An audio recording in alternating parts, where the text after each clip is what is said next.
Hi, everybody. This is incredibly intimidating. Thank you all so much for coming. We're going to get started right away here for Calgary Theatre in Flux, a forum about our future. So we're gathered here in Mohkinstsis, the Treaty 7 land here in southern Alberta.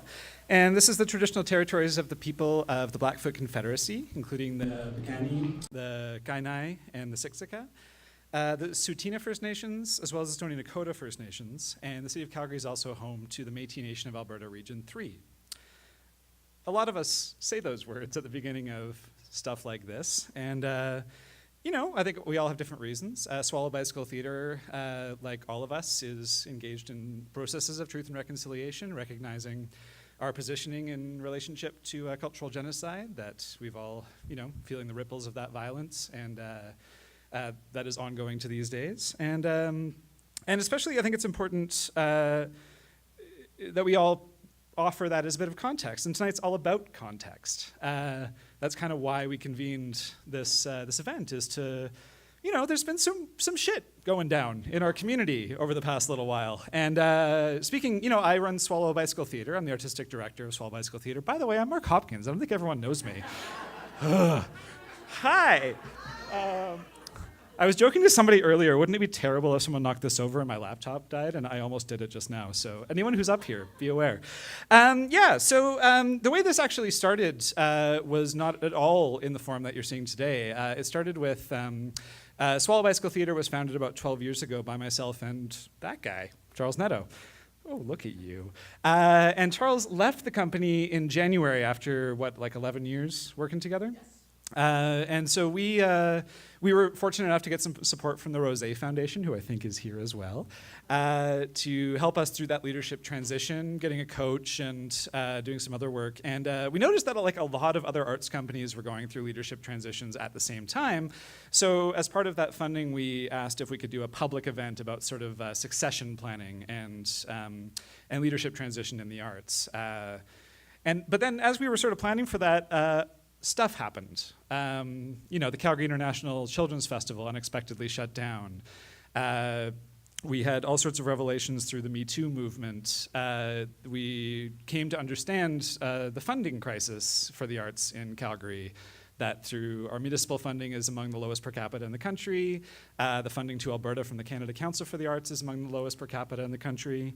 A number of our colleagues, challenging situations within, say, Theatre Junction Grand, Alberta Theatre Projects, hit the remaining news outlets that we still have after the death of Swerve Magazine, Fast Forward Magazine, etc. And all of a sudden, it seemed like, if we're going to have a public event, maybe a narrowly focused event on leadership transition and change management was not exactly what was needed. So we exploded it out to what you are at today, which is sort of meant to be a big picture look at our community, at sort of how theater in Calgary came to be the way it is, and looking at some of the context and facts of where we're sitting right now, and then trying to imagine what can we do collectively to move forward.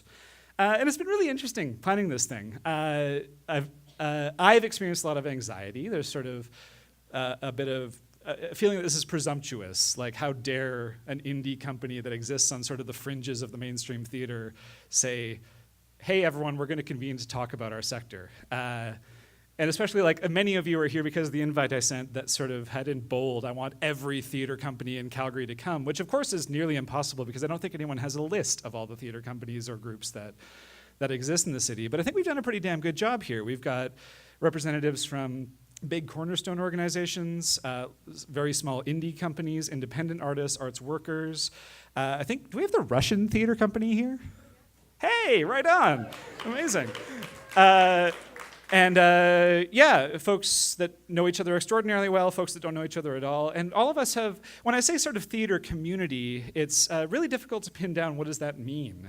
Because the day-to-day concerns of folks in the office at Theatre Calgary are quite different from those at Swallow Bicycle Theatre, much less an actor trying to get work, much less somebody working in their cultural community to tell stories. So it's really hard to pin down what exactly are we talking about and who are we talking to.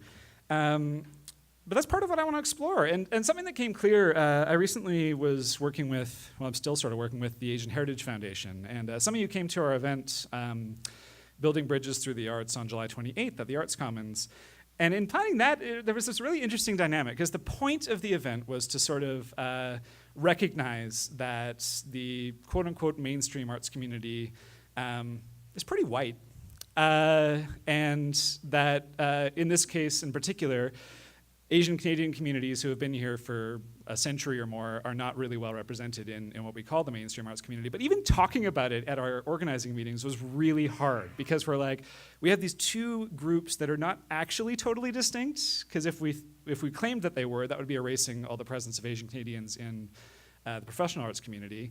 And if we just sort of said professional versus cultural, that sort of can devalue the work happening in communities outside of our own. But what it did really highlight for me is that there is sort of a mainstream, that there is a group of us that sort of are the theater community of Calgary, even though there's disparate parts and very different modes and approaches. So yeah, I figured, hey, what the hell, let's get together and let's talk about the anxiety, the fraughtness, but also some of the successes. I had one conversation I had leading up to this was with an anonymous theater company who's doing pretty well, who's actually like had a really good year last year, who got largest audiences ever, most income, most accolades, but it feels hard to talk about that almost, because everything is so hard for so many folks. So I'm hoping we can talk frankly about the areas where we're not doing so well and where we're not being treated so well, and then also talk about what's going well and what can continue to go well.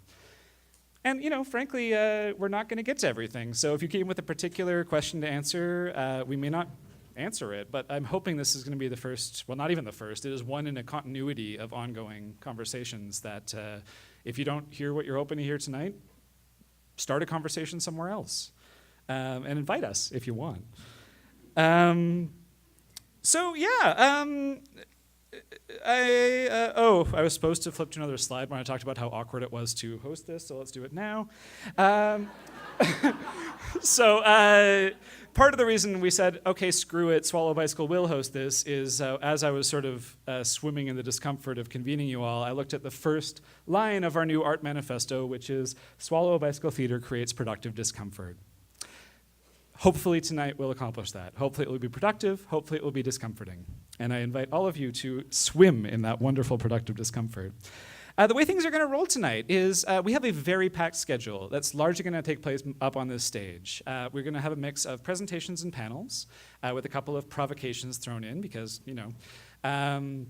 and we're going to roll pretty close to 9 o'clock. And what we're going to do right at 9 is steal a page from Downstage's book. And if you've been to a Downstage show recently, they always end their shows not with a talk back in the traditional sense of having actors or director or creative team respond to audience questions, but in fact inviting everyone who has attended to engage with one another. So, if you have to leave at the end of sort of the official formal part of it, that's totally cool. I get it, Sunday night. But if you're able to, I'd love for you to sort of absorb what we have to say up on this stage and then take it in new directions at the end.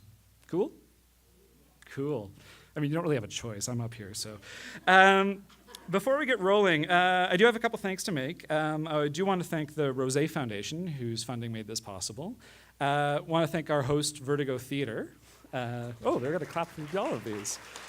And we'll talk about Vertigo, the Assembly or Assembly? Did we just decide on whether it was the? No, the Assembly, which is a loose coalition of Vertigo Theatre, Chromatic Theatre, Shakespeare Company, and Lunchbox Theatre have been very generous in supporting this event as well. For example, the snacks came from Lunchbox Theatre. Right? Snacks.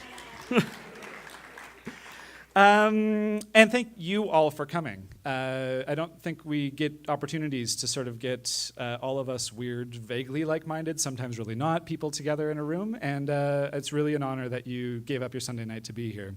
And I also, if you didn't pick up the zine on the way in, please grab it on the way out. had insomnia one night, and I'm like, oh my God, there's so many voices we should represent at this event. We can't possibly fit them all in. And so had a flash like, oh, we should make a zine. So we've got contributions from 14 young theater artists under the age of 25, imagining sort of futures they'd like to see. And I'm pretty impressed with what they came together with. That was a bad sentence, but thank you for picking that up. To get things started, to set some context, I invited Emiko Muraki, who, as you know, until recently was with Calgary Arts Development as the... Emiko, what was your title? Director of Community Investment. I totally have notes here, but they are totally not on the page I'm looking at. So I invited Emiko to set the stage with just like, who are we? What is, when we're talking about the professional theater sector in Calgary, who are we talking about and who are we talking to? And part of the reason, not to set you up with unrealistic expectations here, Emiko, but I don't know if any of y'all have heard of the Belarus Free Theater. They're an underground political theater company in Belarus, which is, of course, a dictatorship. And among other things, statistics are not available in Belarus. They're collected by the government, but they're not made available to the public. And so the Belarus Free Theater, this illegal political underground theater, got a leak of statistics from a government department and did a show called Numbers that was literally just projecting statistics up on the screen about Belarus and interpreting them on stage and then continuing to show those stats over and over again, which might not sound like the most compelling theater experience, but if you imagine that you've just lived your whole life in this place, noticed things happening, had hunches about how things were, but never had any numbers to back them up, it was sort of revelatory to the people that saw them. Now, I don't think the numbers that Miko's going to share are going to be revelatory in the same way, but that show was a really good reminder for me that we need to know what we're talking about. We need to know, like, when we're trying to understand our state, we have to be able to look at the situation in its entirety. This will not be in its entirety, but it'll be a part of it. So Emiko, why don't you come on up here?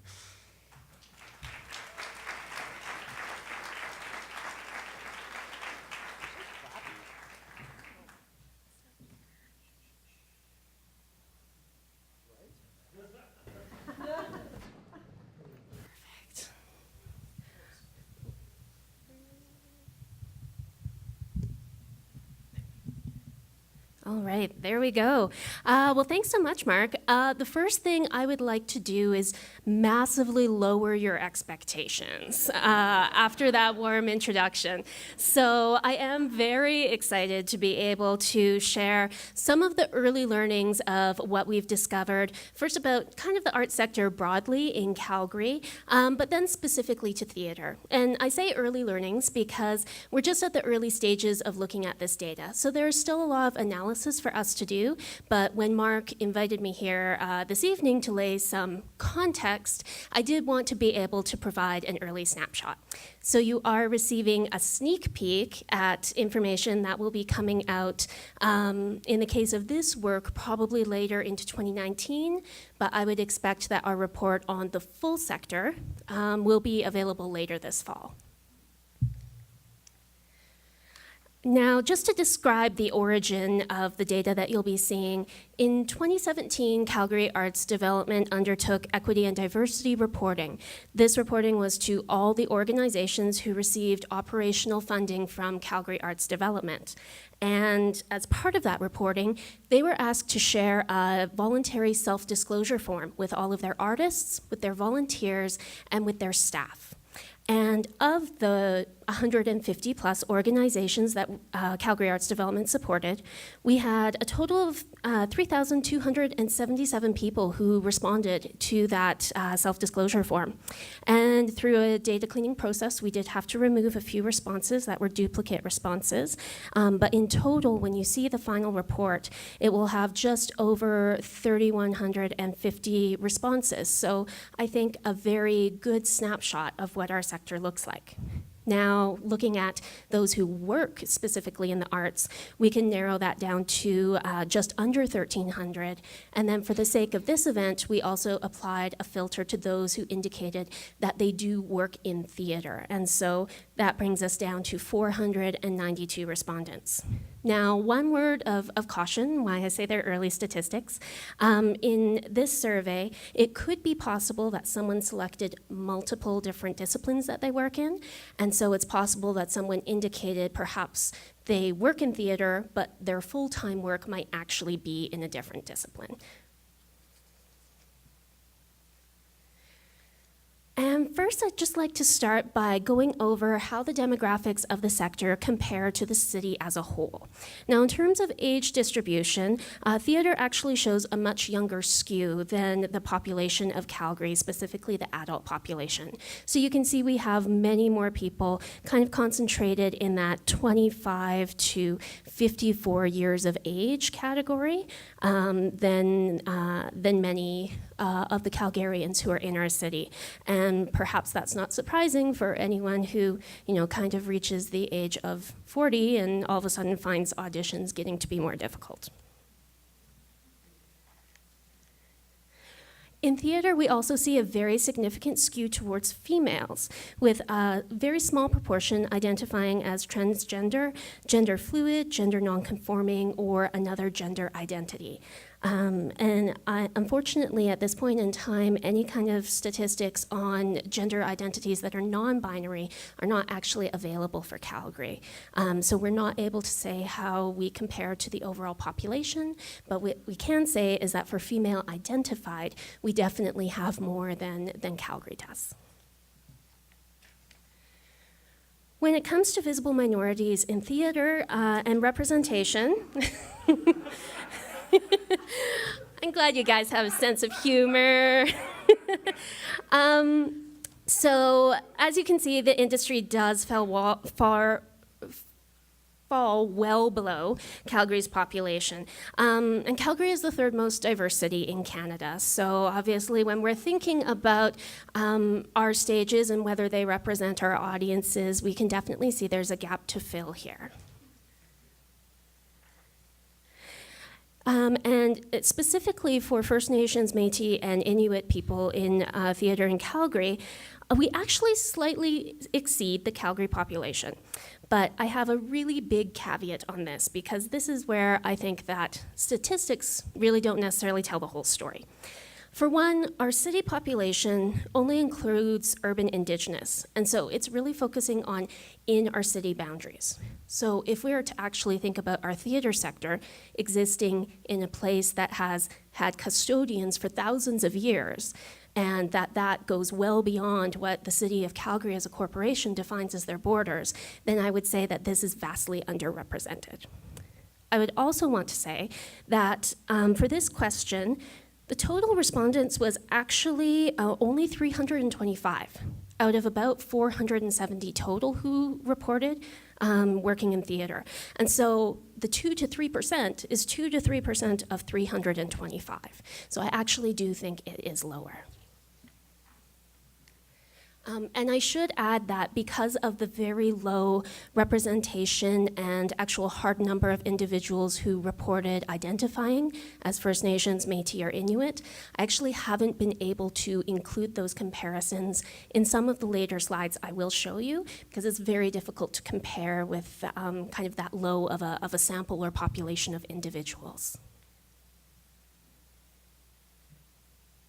All right, so the final group that we will speak, sorry, strike that, I have one more after this.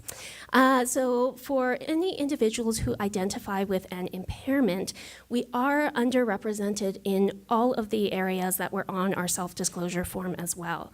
So we're actually at 50% of Canadian rates of people experiencing mental health issues, and about 20% of those identifying as either having a disability and or being deaf and hard of hearing.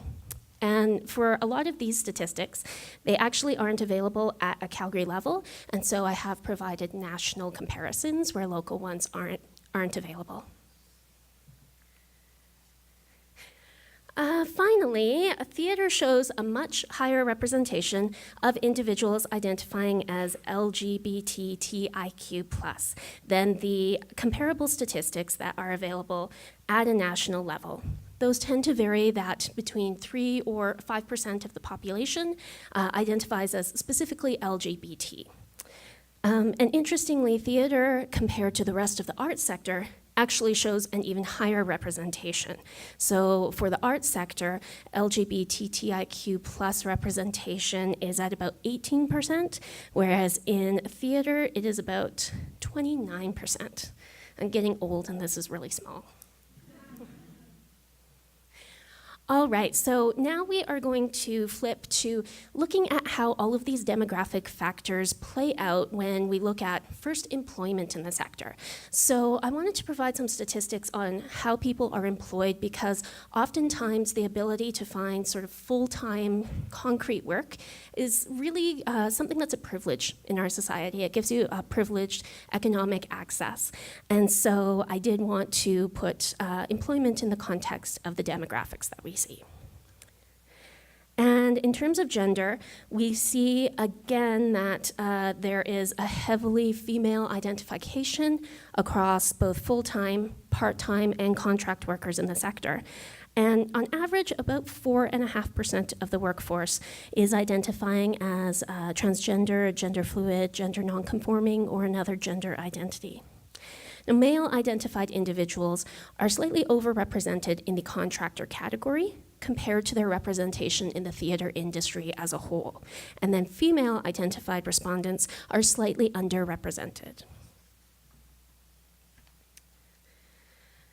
Now, employees and contractors in theater are made up predominantly of those who do not identify as people of color. So visible minorities and mixed-race individuals show lower rates of full-time employment than their overall representation in the sector.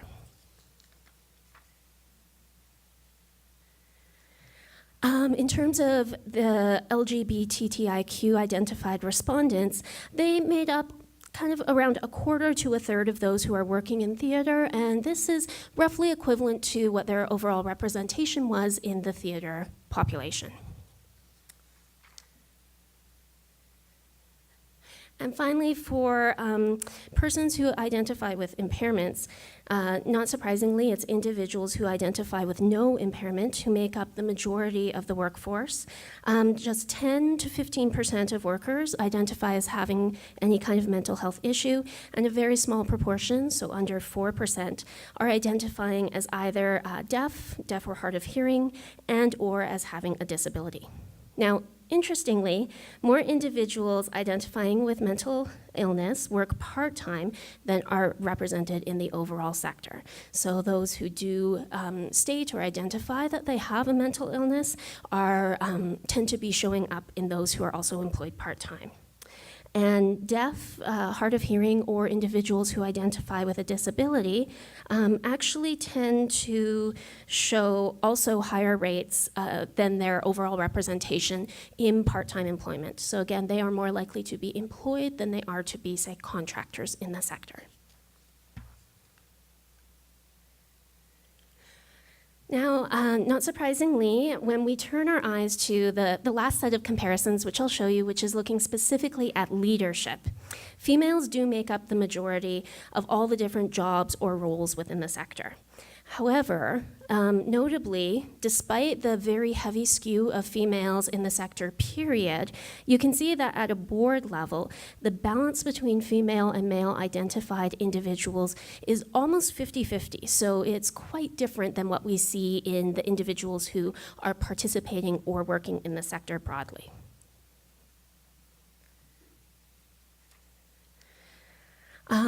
Again, not surprisingly, people of color show the greatest representation in all leadership roles.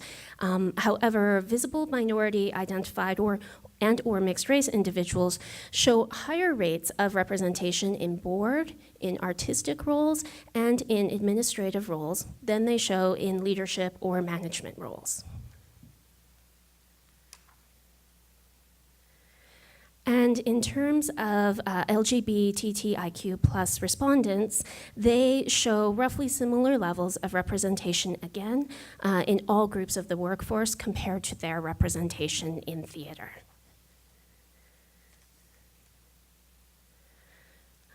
And finally, those respondents who identified with no impairment remain the predominant part of all different roles within theater.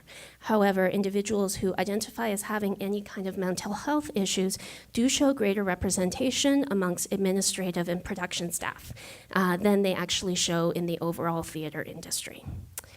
We also see greater representation across nearly all roles aside from board roles for those who identify as having a disability.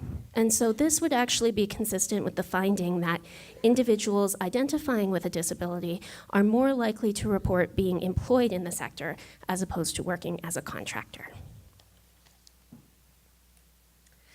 So I've given a very quick whirlwind snapshot of the information that we have to date about the Calgary arts sector.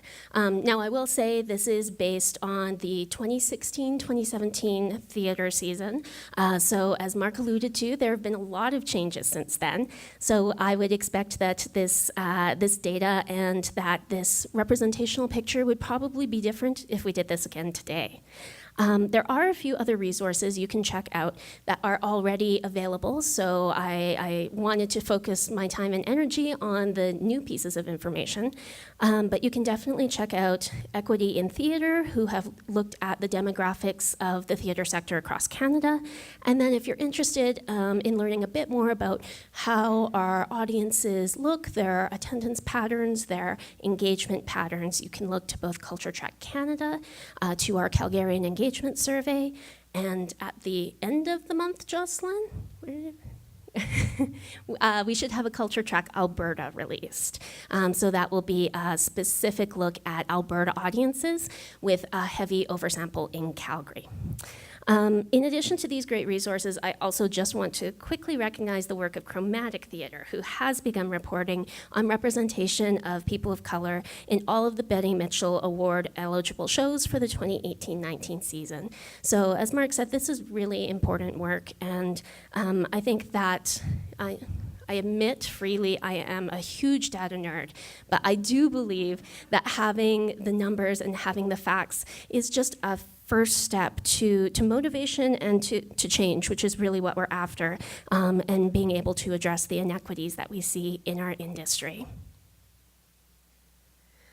I want to give a quick thank you to Calgary Arts Development, who undertook this work and who was gracious enough to let me share it with you this evening. Calgary Arts Development partnered with the Calgary Congress for Equity and Diversity in the Arts and Michelle Ducotnes, who's their head, to actually create the equity and diversity reporting. And then I'd like to thank everyone who contributed to that reporting, which I know includes a lot of you in the room today. So thank you, and I hope that you can see that your information, I hope, will be used as a force of good and a force of change in our community in the future. And yeah, the full report should be available in late 2018. And I know Patty is here tonight somewhere, so you can ask her questions if you have more. And also Greg Burbidge, who works in research at Calgary Arts Development, is here tonight as well. So for anything moving forward, he would be your go-to contact to discuss these in greater detail. If you want a completely volunteer perspective on it, I am more than happy to go for coffee as well. Thank you very much.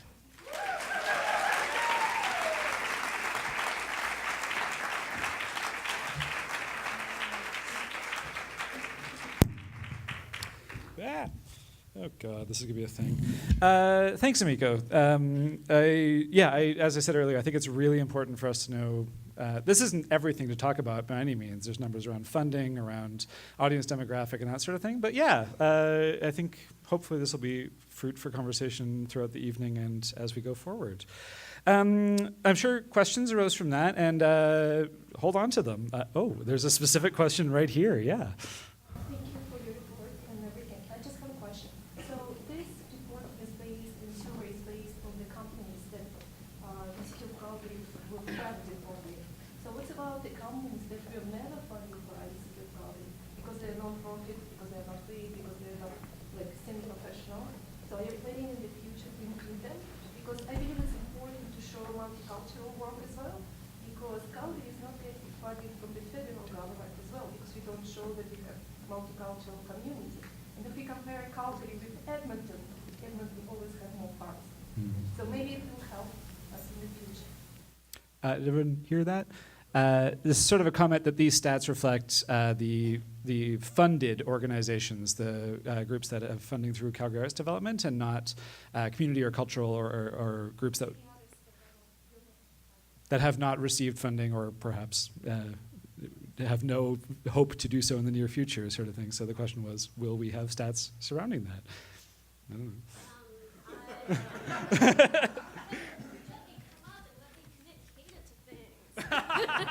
I don't work there anymore.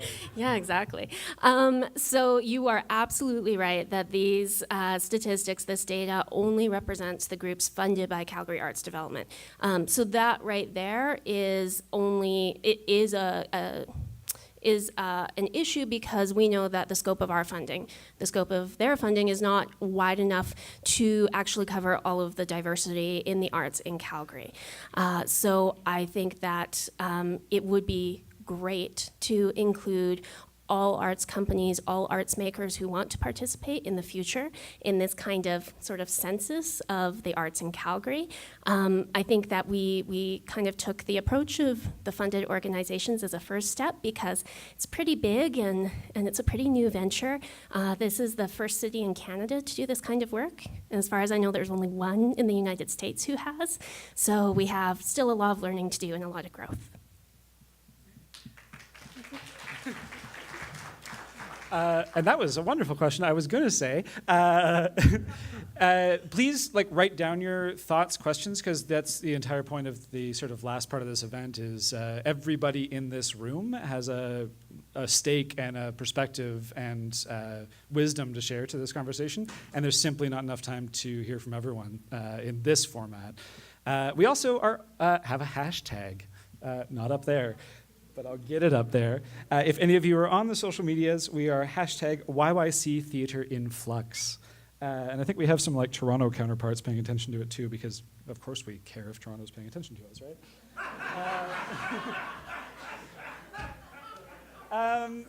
So I'm just going to keep rolling along to our first fabulous panel.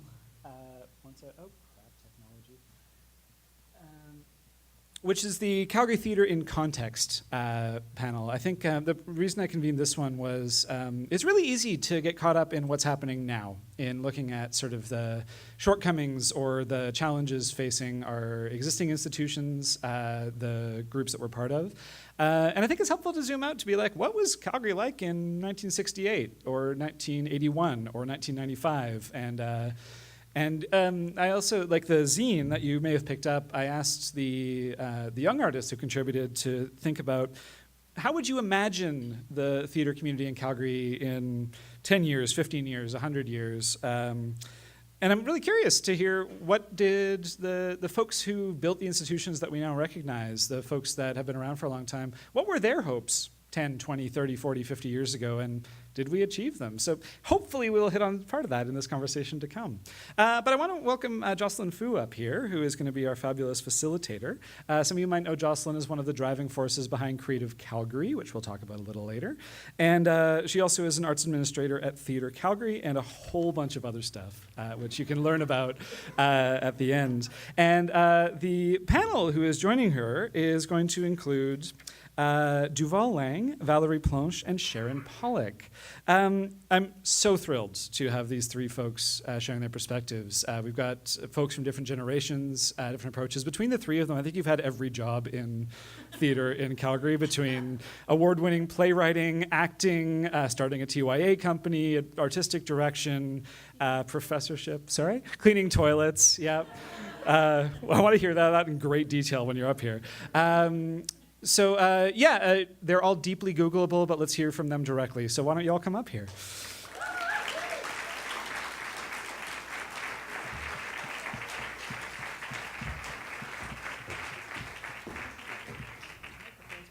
Please use the mics. Thanks, buddy. Fantastic. Let's give it up one more time for this panel of incredible, longtime trailblazing members of our theater community. Yeah, I'd like to start this conversation off by painting a picture of the local scene as it developed from the 1960s onward.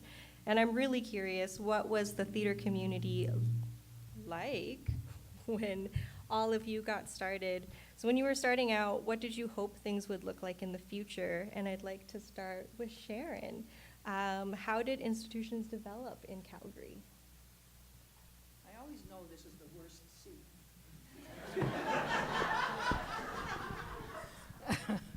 I came out in '63, and at that time I was an equity member. That's 1963. And it tells you something that equity was then a branch of American equity. We didn't yet have our own autonomous Canadian equity. Theater then operated out of an old movie theater down on First Street. The roof leaked. It was maybe it sat 160, but and I doubt that. Come to think of it, there were a lot of seats you didn't want to sit in, and it ran a season, and it play season, and it had professional aspirations. In other words, they wanted to, no, they didn't have, they might not, you see, this is a thing that I have. I'm sorry if I jump around. And that is that there's an artificial line, I feel, and maybe because I didn't go to university and have a BE or FA or an MFA, between what we call community theater, just as this woman mentioned, and the professional theater. And I like to believe that professional theater is grounded and has roots in community theater. And people can aspire to do the best work possible, often with not the most financial means, whether they're equity and professional or whether they're community theater and playing to a very particular audience who loves them. And community theater is loved in this community even now. But anyway, the MAC transformed into an equity house in, what was it? Was it 68, I think, when Chris Newton came? We tend to forget that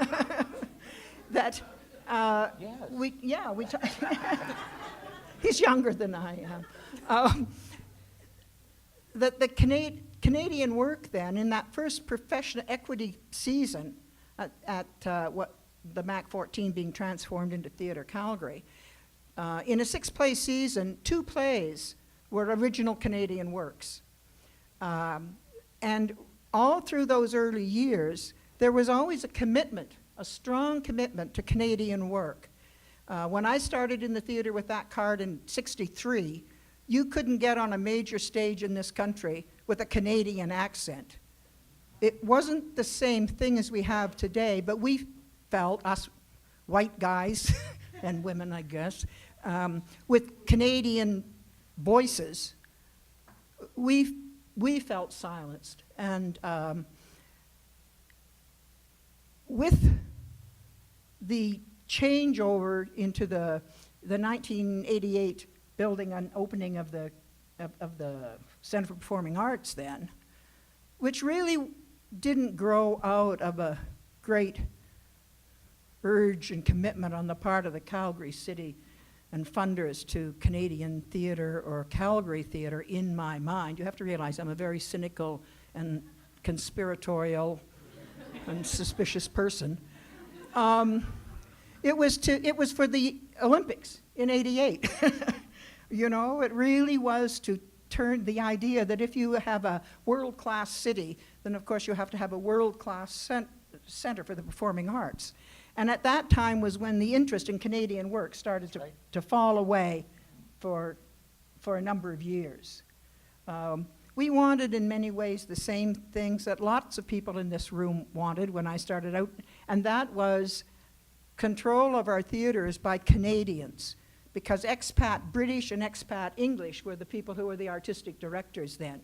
The great discovery was that when we got them in, they weren't any different than the expat British and the expat Englishmen, right?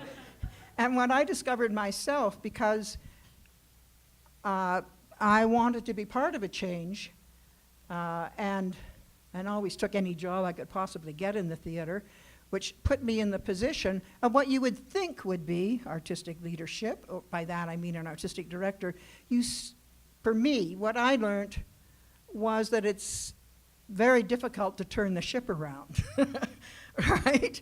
But I do think that today what we are seeing, with a greater awareness of the nature of the country and the wide diversity and power and stories we have as a result of that, it may have taken God knows how many years, 1963 till now, we are starting to see, hopefully, maybe some of that change that so many of us thought we were fighting for. So the problems in my mind are always the same. I've seen an evolution.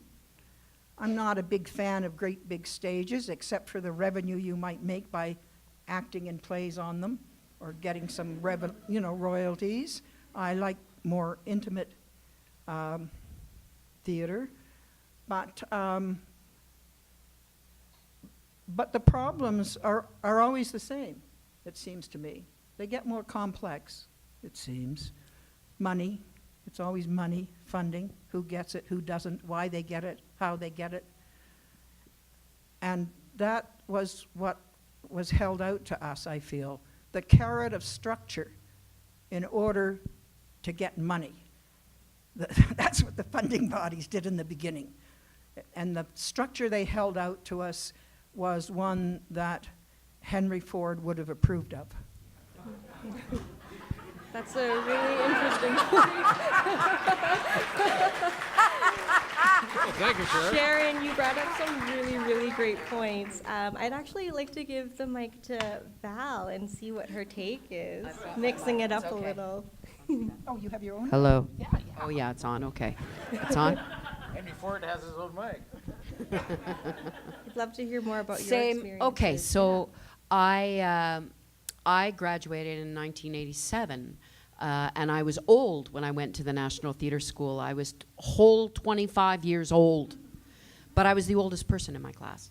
And so right away, I understood that it may be a little difficult for me because I was old and a person of weight, and I also am French Canadian.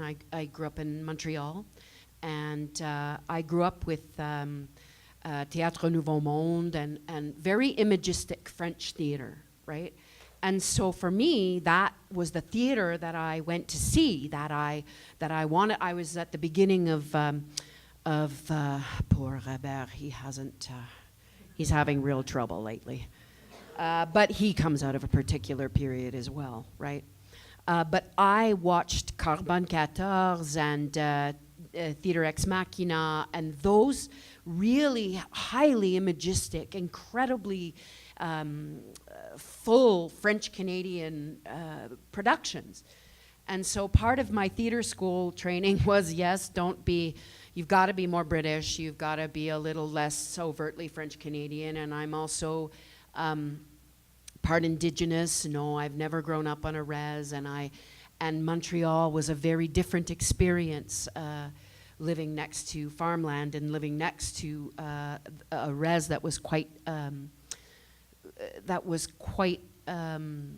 affluent in some ways. So it was very different. I hadn't seen that part of my culture as being negative until I actually went to Toronto, because I'd never been west of Ottawa, really, in my life, right? And so that was interesting to me. So then I graduated from the National Theatre School with aspirations of, okay, I want to do this thing that is telling stories, that's what I want to do. And everybody told me, you go audition for theaters, and okay, so that's what I do, right? And I'll get a job. Except I'm overweight and older, so I probably wouldn't work until I was 40. Okay, so what does that mean then for me? I'm overweight, I'm old and I'm at 25. And, and I'm overly expressive. And I couldn't understand that. I still get that, you know, and it's like, well, isn't that what we're doing? So I always scratch my head at that, right? It's like I'm supposed to be telling stories with a, okay, don't use my hands, don't. I'm French Canadian, I use my hands, right? So, so I got out and I started working. My first years out, I was very lucky. I got out in my first years at school and started working in Toronto, not in Montreal, because you never work in the city you graduate from. That's what I learned. Across the country, that's what I've heard all my life.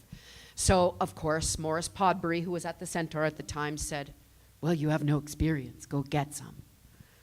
Okay, and then when I got here, bless him, Michael Dobbin said, well, you have to leave Calgary. I just got here, right? So it's really about trying to get anything I could.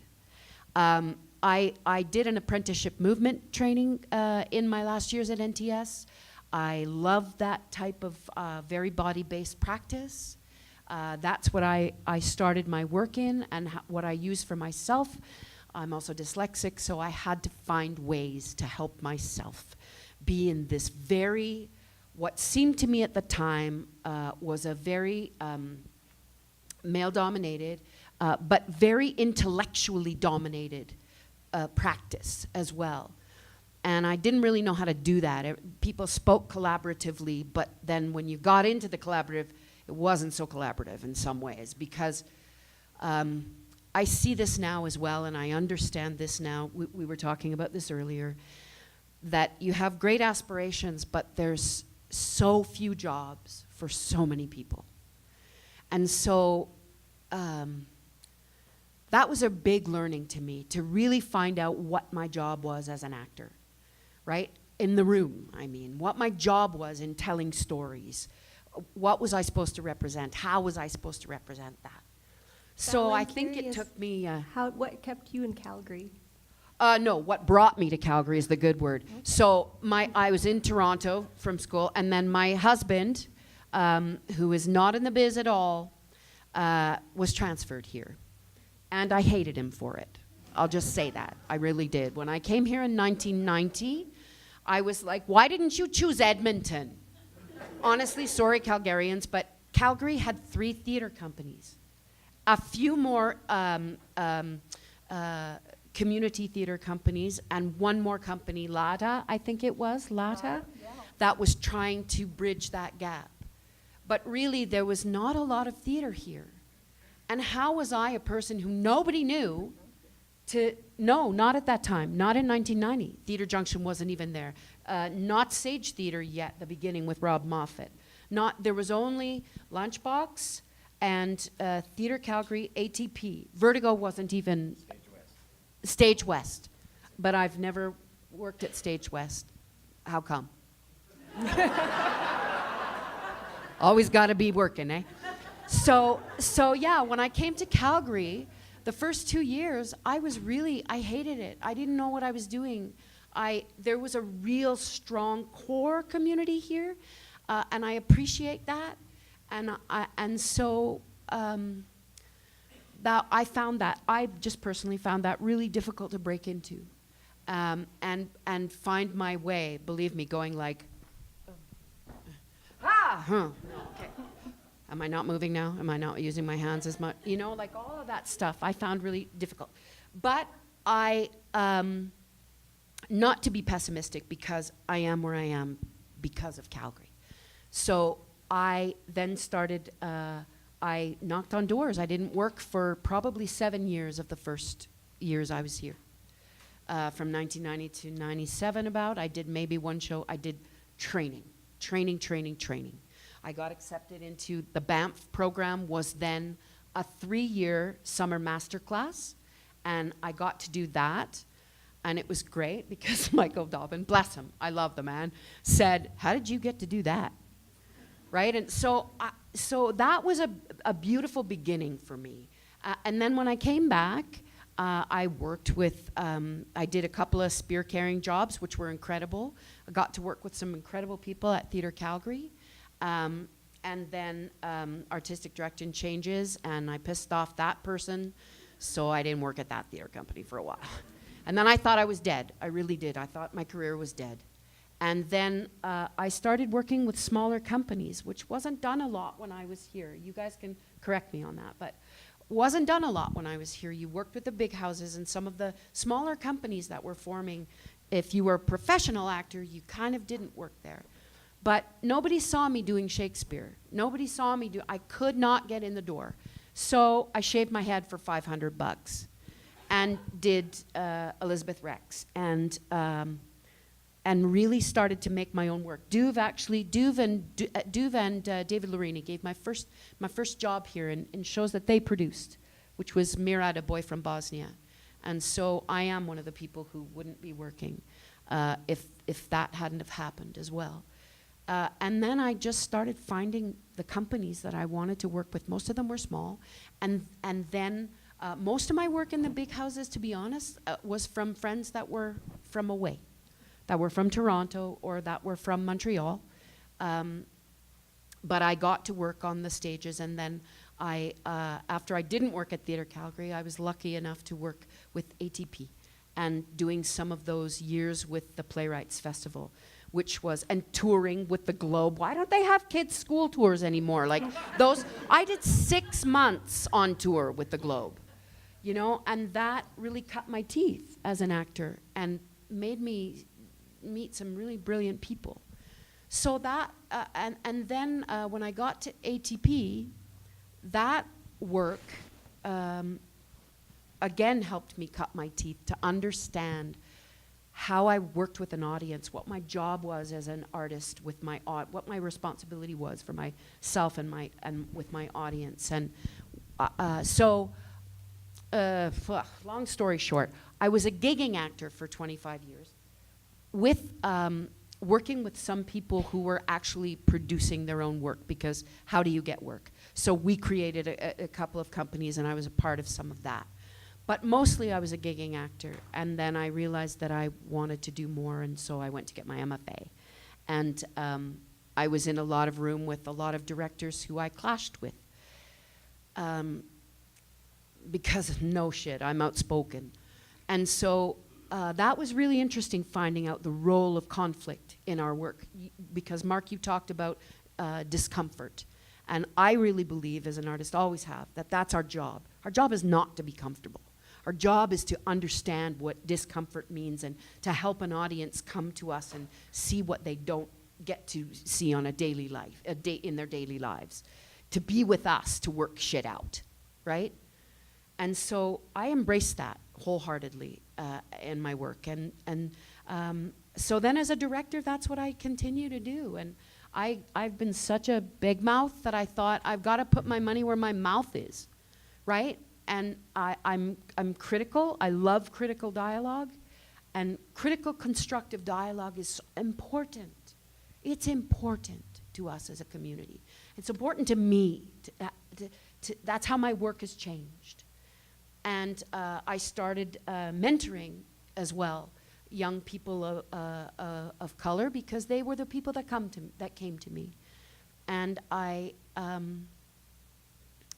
think that for a long time I have not seen my own voice up there, so that became important in my work as well, to foster this conversation. But this is all, like Sharon said, this has been like there was not that. Edmonton was the place to be when I came to Calgary, and for some reason, what? Why was I in I don't know. Calgary then? I don't know. So that's it, right? And then the Edmonton, no disparagement, Patty or any of the Calgary Arts Development, but Edmonton's art scene seems to have a difference, and I don't know what that is. And I would love some research on that. We can definitely get you research on that from Because I Calgary. really would. I don't understand. Maybe it's because it's the capital. Yeah. Right, and the university there, but our university, Bruce Bart, like why? I would love to have research on that, We will work on because getting I think you that context research. is really interesting. Anyway, that's my shit. Thanks, Val. You actually set Duval up for a really beautiful start. So you talked about mentorship and beautiful new beginnings, and Duval knows all about that. So please share your experiences from the 1960s onward and how you helped to shape the Sharon was community. 1963, Val 1990.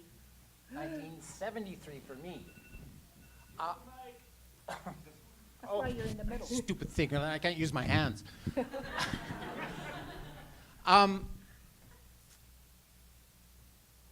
The biggest, I look out here and I see a bunch of friends. I see the vast majority of people I don't know, all interested in theater, the evolution of theater, interested in context, and most interested in the future of theater in Calgary. 45 years ago, when I first came to the city, you would have that same conversation of old friends and eager newbies in somebody's kitchen or a living room at best. We were a very small community. So this is so frickin' encouraging.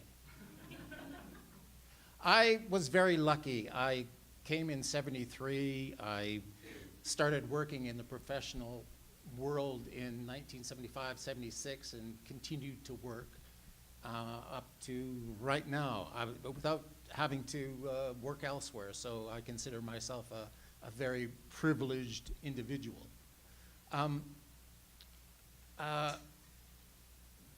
You could work at Theatre Calgary on 9th Avenue and 8th Street in an old tractor warehouse at the time.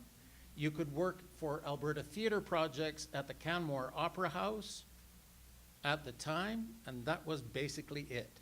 Lunchbox Theatre was just getting underway. Stage West wasn't far behind, but One Yellow Rabbit, nope. Pleiades Theatre, which was the forerunner of Vertigo, not yet. You didn't have many choices. I graduated from the U of C, and everyone said, when are you going to Toronto? Which was, as Michael Dommett said, you don't make your mark until you leave here and find your way somewhere else.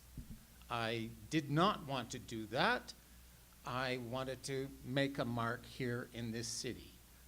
I admire Calgary because it's full of innovators, risk takers, people who adventure and start things up from scratch, and I wanted to be a part of that. And that's why I stayed.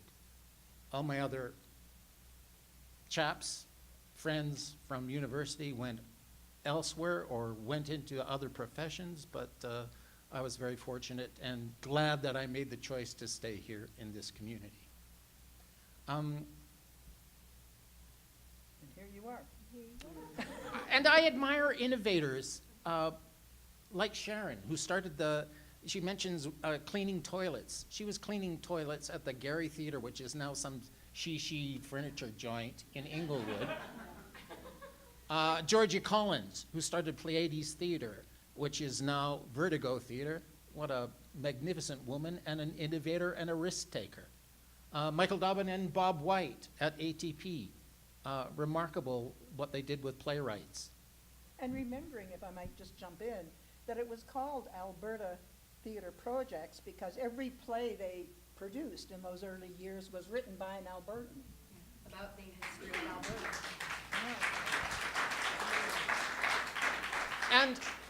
And there were, someone asked me before we came into this room, were there pots of money? Not until the 2000s. Well, there were a couple of instances. One was in 1980, because it was the 75th anniversary of Alberta joining the Confederation of Canada. There was a bunch of money then. There was a bunch of money in Olympics. The Olympics. No, but There was a bunch of money in 2000 and shit. Well, no, 12. 12 to, but before that, like. But something even more important than that, if I may say so, is that with those expats running our theaters, directors couldn't get in, Canadian directors couldn't get in. And important thing that made a big jump all the way across Canada was the LIP grants, local initiative Yeah. projects, and opportunities for youth. They were never arts funding projects of the federal government. They were make work projects. And the most important thing for Canadian theatre was that making plays about Canada by Canadians, it was the birth of Pass Marai, all kinds of companies, was that making theatre for Canadians by Canadians was as important as fixing the stairs of senior citizens in old homes that were falling down. And there was a government, And- believe it or not, a conservative government under Peter Lougheed that was actually interested in the frickin' arts. But the thing to remember, I think, about those LIP grants and OFY grants, they drew such audiences that Canada Council was forced to acknowledge that there was a hunger and a need for that, and they had to create funding for Canadian theatre, you know. Now, what I find so funny, and then I'll shut up, is that I don't believe for one effing moment that those employment, you know, projects were ever, and they ran for about 4 years altogether. They were happening just in the early 70s. I think that the Canadian government looked and said, hey, we don't want Canadians on the streets kicking up all the shit that the Americans are doing down there about the Vietnam War. And who is often kicking up that kind of shit? It's people who think they're arty. So what we're gonna do, we're gonna give them some money, so they'll all go off and make their little theater projects, and that'll keep them off the streets from protecting against the Vietnam War. Which in a way shows how powerful we are if we choose to exercise it. Mark talked about a little bit of a shitstorm that we've been undergoing in the theater community. And yes, there has been a shitstorm, no doubt about it. But there certainly have been other shitstorms over the last 40 to 50 years. Maybe not 3 all at once. It seemed that both ATP and Theatre Calgary took turns at going into the shitter. And there wasn't a time that an artistic director could leave town to go to Toronto without getting a telegram that they were fired, right? I do, and I want you guys to know too, like,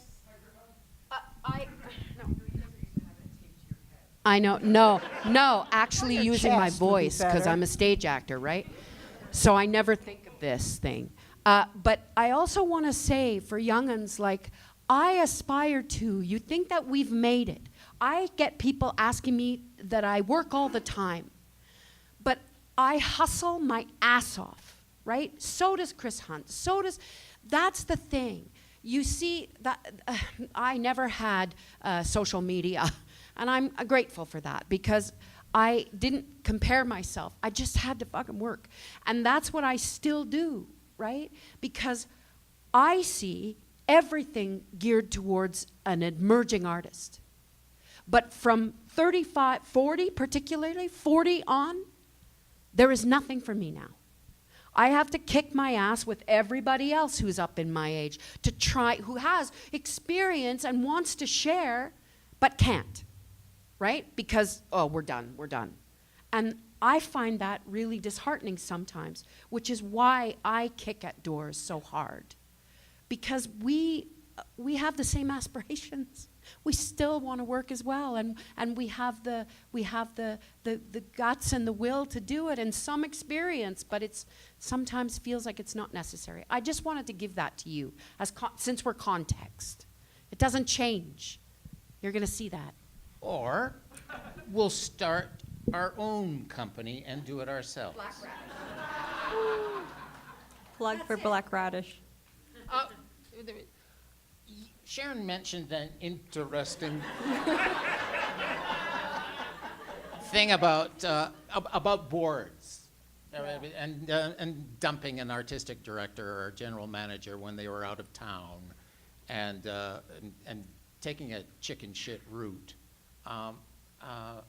And that happened in the past. It unfortunately happens throughout this country far too often. And I borrow a page from my friend Kevin McKendrick, and he says, art boards need artists to join their frickin' boards.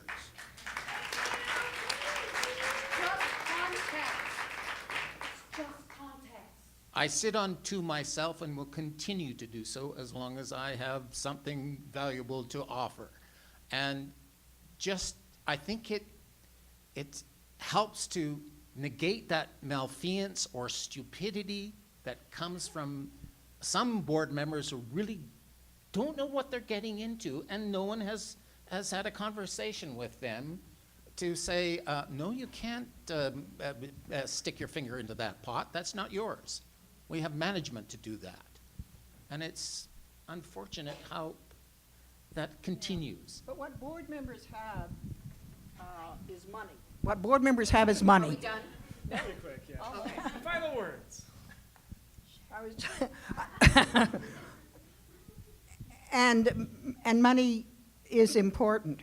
I'll just go back to the beginning when we started, when Theatre Calgary first started, and the board then loved theatre. They supported theatre.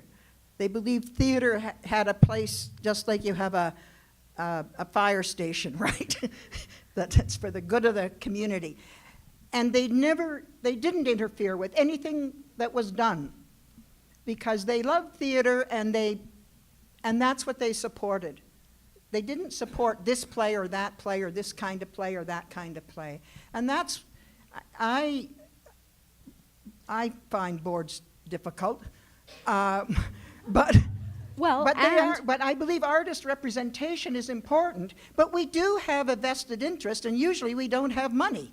Well, and though our community is changing, as we saw demographically, and so our boards need to understand that and reflect that. And reflect the diversity of the community. Yes, in all ways, and that's hard. That's hard you to need happen. the Anyway, hook to get us off. I could listen to you all day. Let's give it up for them. Old finger. Can we actually ask, we only have like 30 more seconds with you, but we have a question. A lot of my peers have only been working professionally since the recession hit, and it sucks. Was it good during the good times? They did touch briefly on that. I'll start that too, because really it's true. Like, it is timing. And when I got here, of course, 1990, I said I didn't work for 7 years, but at the end of from 97 to about 2007, Calgary was the envy of the country because I could do, which a lot of people in their 30s and 40s grew up watching, right? I could do 7 shows a year in my own community. But that was because oil money, there was a lot of it, right? And so there was a lot of funds to go around. 2008 hit the world, and that changed. So that was the only time that I've known that it was really good. Well, playwrights are somewhat different, and that's where most of, I live retroactively. What I mean by that is you don't have any money and you don't have any money, and then you think, oh God, good, I've got something, now I've got some money. But then you discover that you don't really have any money because you have to pay off all the bills that accumulated while you were living retroactively, right? There's a saying in more than theater or playwriting that you can make a killing, but you can't make a living. So you can have a show that goes all the way across this country, and then it's used up in Canada. You better hit some kind of an international market, and the States is close and it's in English, or because in a lot of countries, if a playwright has an inventory, you think that's going to sustain you, just as roles for older actors run out. As you get older, there's few of them in cast lists. I won't believe that. Sorry, I won't. Okay.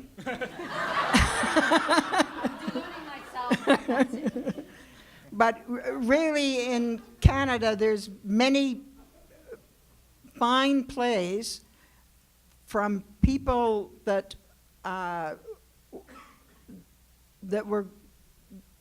aren't with us now, but I really wish their estates would be getting some money back from the work that now we don't see. And I know that for everyone who's writing a play, there's only so many spots, right? But nevertheless, it's a tough road to hoe. There ain't no guarantees. Buy a lottery ticket. Duval, Embrace close the us out. feasts because they do happen, Yes. but just know that there is a famine around the corner. That's a great final word. It's a great You know what? I won't use the mic, but there's no shame. There is no shame. Find what you need to do. Find it. It's out there. There is no lack. We live in fear. It's bullshit. You know, so if you want to do it, you can do it. What do you believe in? I long ago realized that Hollywood or getting to Stratford, I just directed at Stratford, and those kids they're not kids, they're 30. But if you make it at Stratford, if that's what your level of success is, where do you go from there? So I hope this inspires you that it can happen, but it is nothing less short of pushing the boulder up the hill.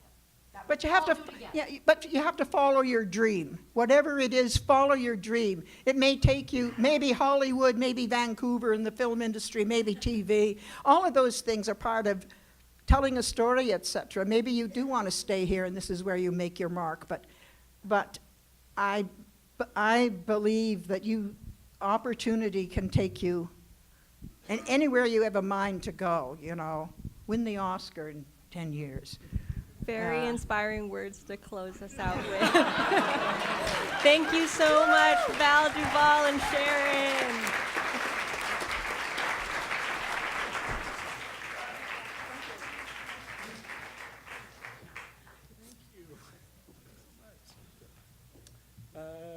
Holy shit.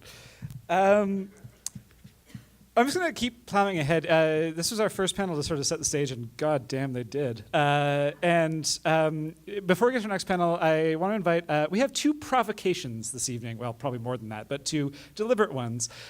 Sharon mentioned that the funding structures and institutional structures we've adopted would make Henry Ford proud, and I think we see that.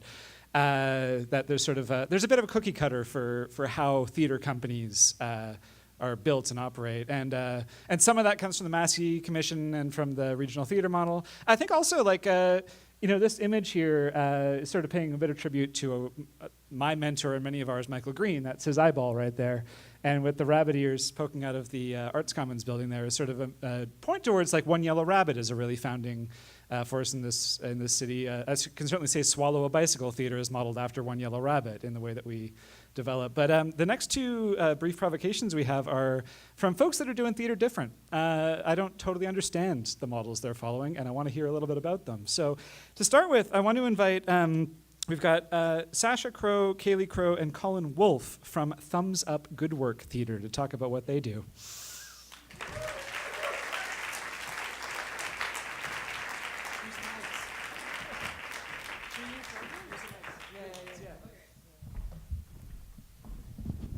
Hi, I'm Kaylee. I'm Sasha. I'm Colin. Hi. Okay, our funding model. We started Thumbs Up Good Work Theater together. This is me and my brother, Colin. We graduated university, and we were like, we are ready to work. And no one hired weirdly, us. no one from the Arts Commons building came to our house and was like, we want you to work for years for us, for years and years and years. We want to give you $65,000 a year. No one said that to us, so we were like, okay, we're scrappy young people. The neoliberalism has told us we can do anything.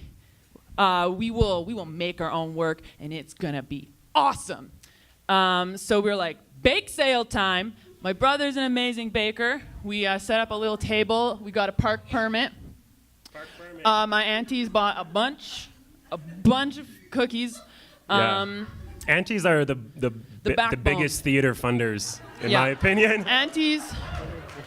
Shout out to all the aunties out there. We found that we made, after paying for the park permit and our supplies, we found we made like $42. We're like, okay, cool. Hey, venues, we have $42. And then we're like, we're paying rent somewhere. Where are we paying rent? In our home. Our own apartments. Okay, so we're already paying rent. We have $42 budget to rent a venue. Maybe we'll just do a show in the venue we already rent, our apartments. Yes. So we started curating this project called The Apartment Show, where we just put artists in our room and in different rooms in the apartment, and we just say, like, fucking do a play. There's no downside. No one is going to be like, that sucks, or it's got to match this thing, or you can't do it unless. There's none of that. You just do your play, do your thing. It's in a bedroom or a bathroom or a kitchen or a balcony or a different bedroom or a different bathroom. Do your play. And we just fucking did it the first time, and it went really well. Mm-hmm. We found out we had to find a way to pay these artists. So I work as a landscaper and a gardener, and I just started my own gardening company called Dynamic Yard Care. And I sell my back and shoulders and spine in order for us to pay for the theater projects we do. So if you have some gardening work to be done, Dynamic Yard Care, you might help us put on a play. Yeah. We are a gardener. I currently clean toilets. I'm a cleaning lady, and this guy will bring in your coffee. So between the three of us, we could run a pretty decent 18th century household. So, you know, we're here to represent the peasant class. So that's our funding model. Yeah, and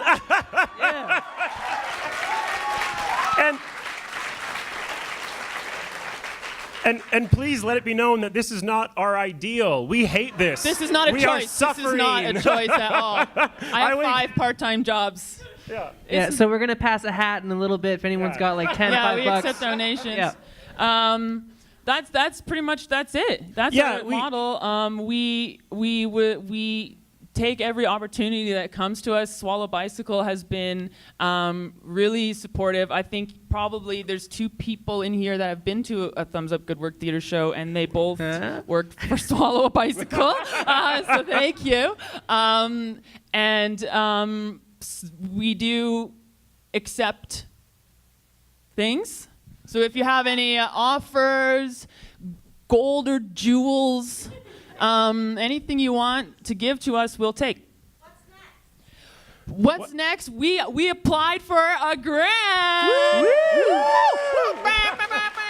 Yeah, and like rent's gonna be coming up in a couple weeks too. So yeah, so that was about 100 hours of unpaid labor that went into that. Our first grant. Yeah, we need to think of ourselves as workers. In my opinion, we have a lot in common with other workers. Other workers have the same issues we do. There is not enough jobs. There is not a high enough wage. Weirdly enough, there's like way more workers than bosses. It's so weird. Like, we need to be organizing together, talking, sharing. There's like this man named Karl Marx had some ideas. Maybe we could learn some stuff.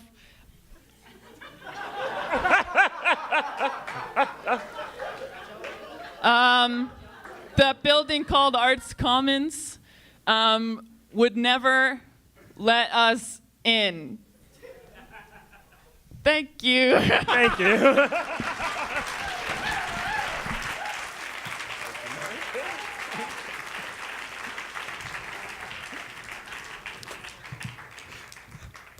Awesome.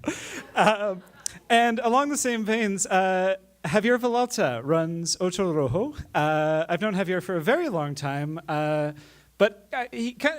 Ocho Rojo drops off my radar for 2 years, and then all of a sudden they tour to Taiwan, and then drop off for another couple of years, and then go to Mexico, and I do not know how that happens. So Javier, come tell us.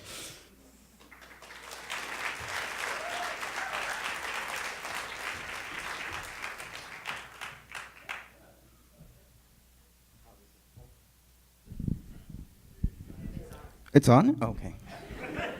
Hola. That's hello in Spanish. I don't know. So I'm Javier Villalta, and I run Ocho Rojo. Long time ago, I don't know if you remember, you may remember, we used to run Maple Salsa Theater.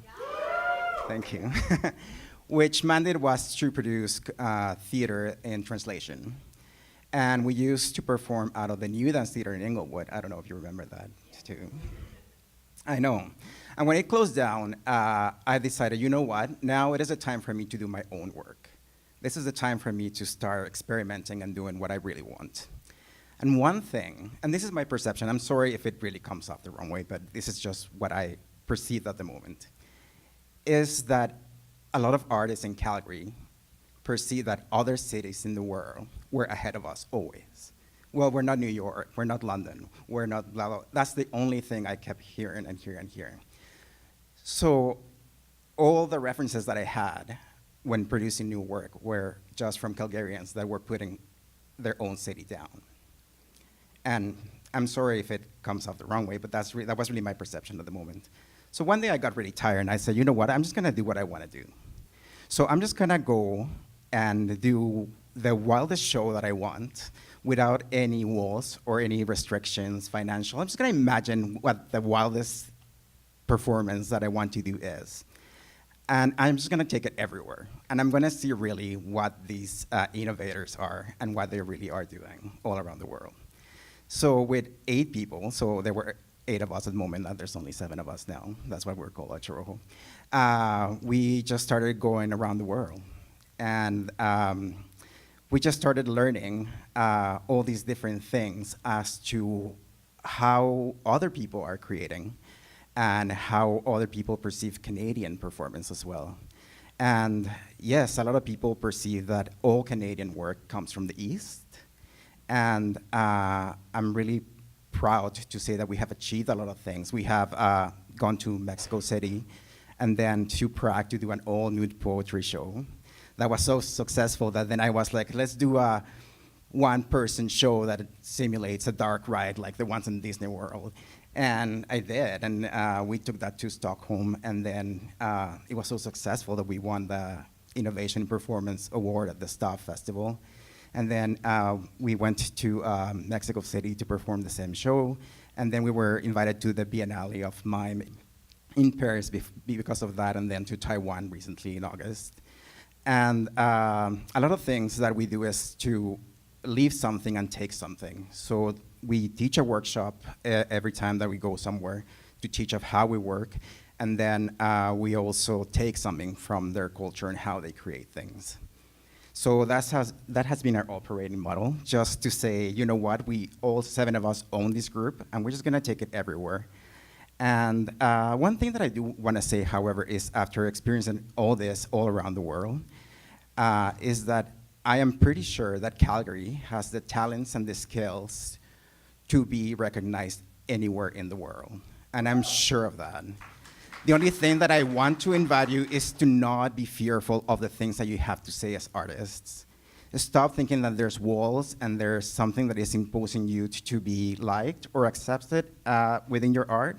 Whatever you imagine, you can create, and I'm sure that any of you can probably represent us anywhere in the world. And that's something that I'm really sure from looking and experiencing all of your work here, is that we need to start going through this path without thinking that it's somewhere else where there's innovation and that we can be our own innovators in the city. So when we first started, we said, you know what? We're just gonna pay for this ourselves. It hasn't been glamorous, I'm gonna tell you that. Like I said that we went to Paris, but the only thing we could afford is because our operating model too is that we don't work with technicians, so we create our own lights, our own costumes, we build all our masks and everything. We build everything ourselves, so all the art comes from ourselves. And we had to carry all these containers and all these suitcases, all 45 minutes we need to walk because that's all the only thing we can afford to get to the theater, you know? And you say yeah, you're walking around Paris, but it's really not that, it's heavy.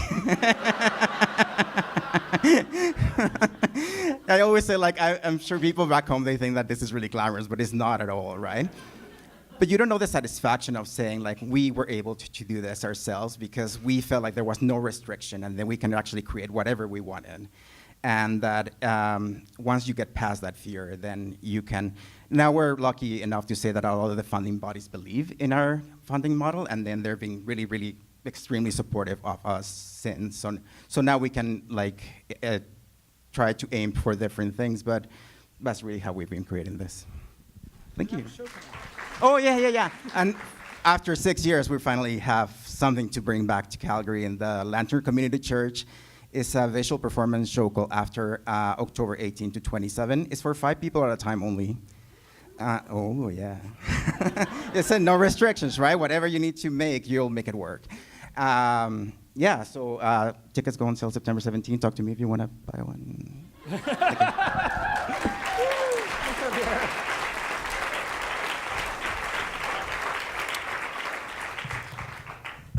We're a little behind schedule, but we're going to keep rocking through. So I'm very fortunate to be facilitating this next conversation. This is not coming out.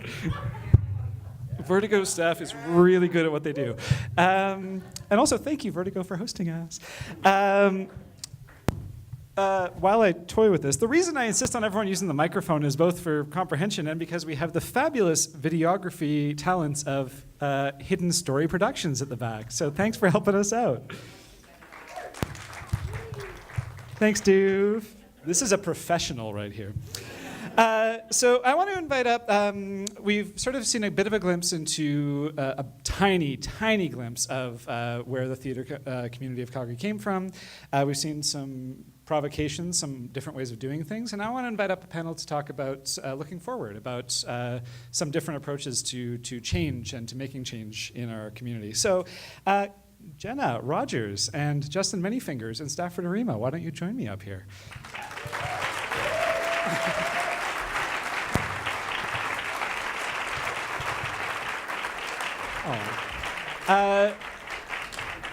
So all 4 of us up here are artistic directors, which I just realized as I was doing the intros. So we have I was going to say new, but not even really, artistic director of Theatre Calgary. We have the artistic director of Making Treaty 7 and the artistic director of Chromatic Theatre and Swallow a Bicycle, in case you forgot. And of course, we are not just those things. Just like a few days ago, Justin Manyfingers ran Swallow Bicycle through a highly intense dance workshop. My thighs are still sore.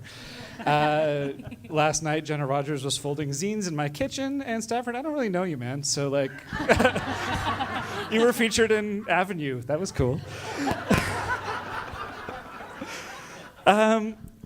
So yeah, I want to dive into a conversation here. Each of you is sort of pioneering change within your organizations and without them in different ways. And let's just dive into a big conversation around like whose job is it to make change? If we want to see change in the theater sector, whether it's who's represented on stages, funding models, artistic creation models, like should that be led by our funding agencies, by our big and well-resourced arts companies, the nimble small ones, individuals?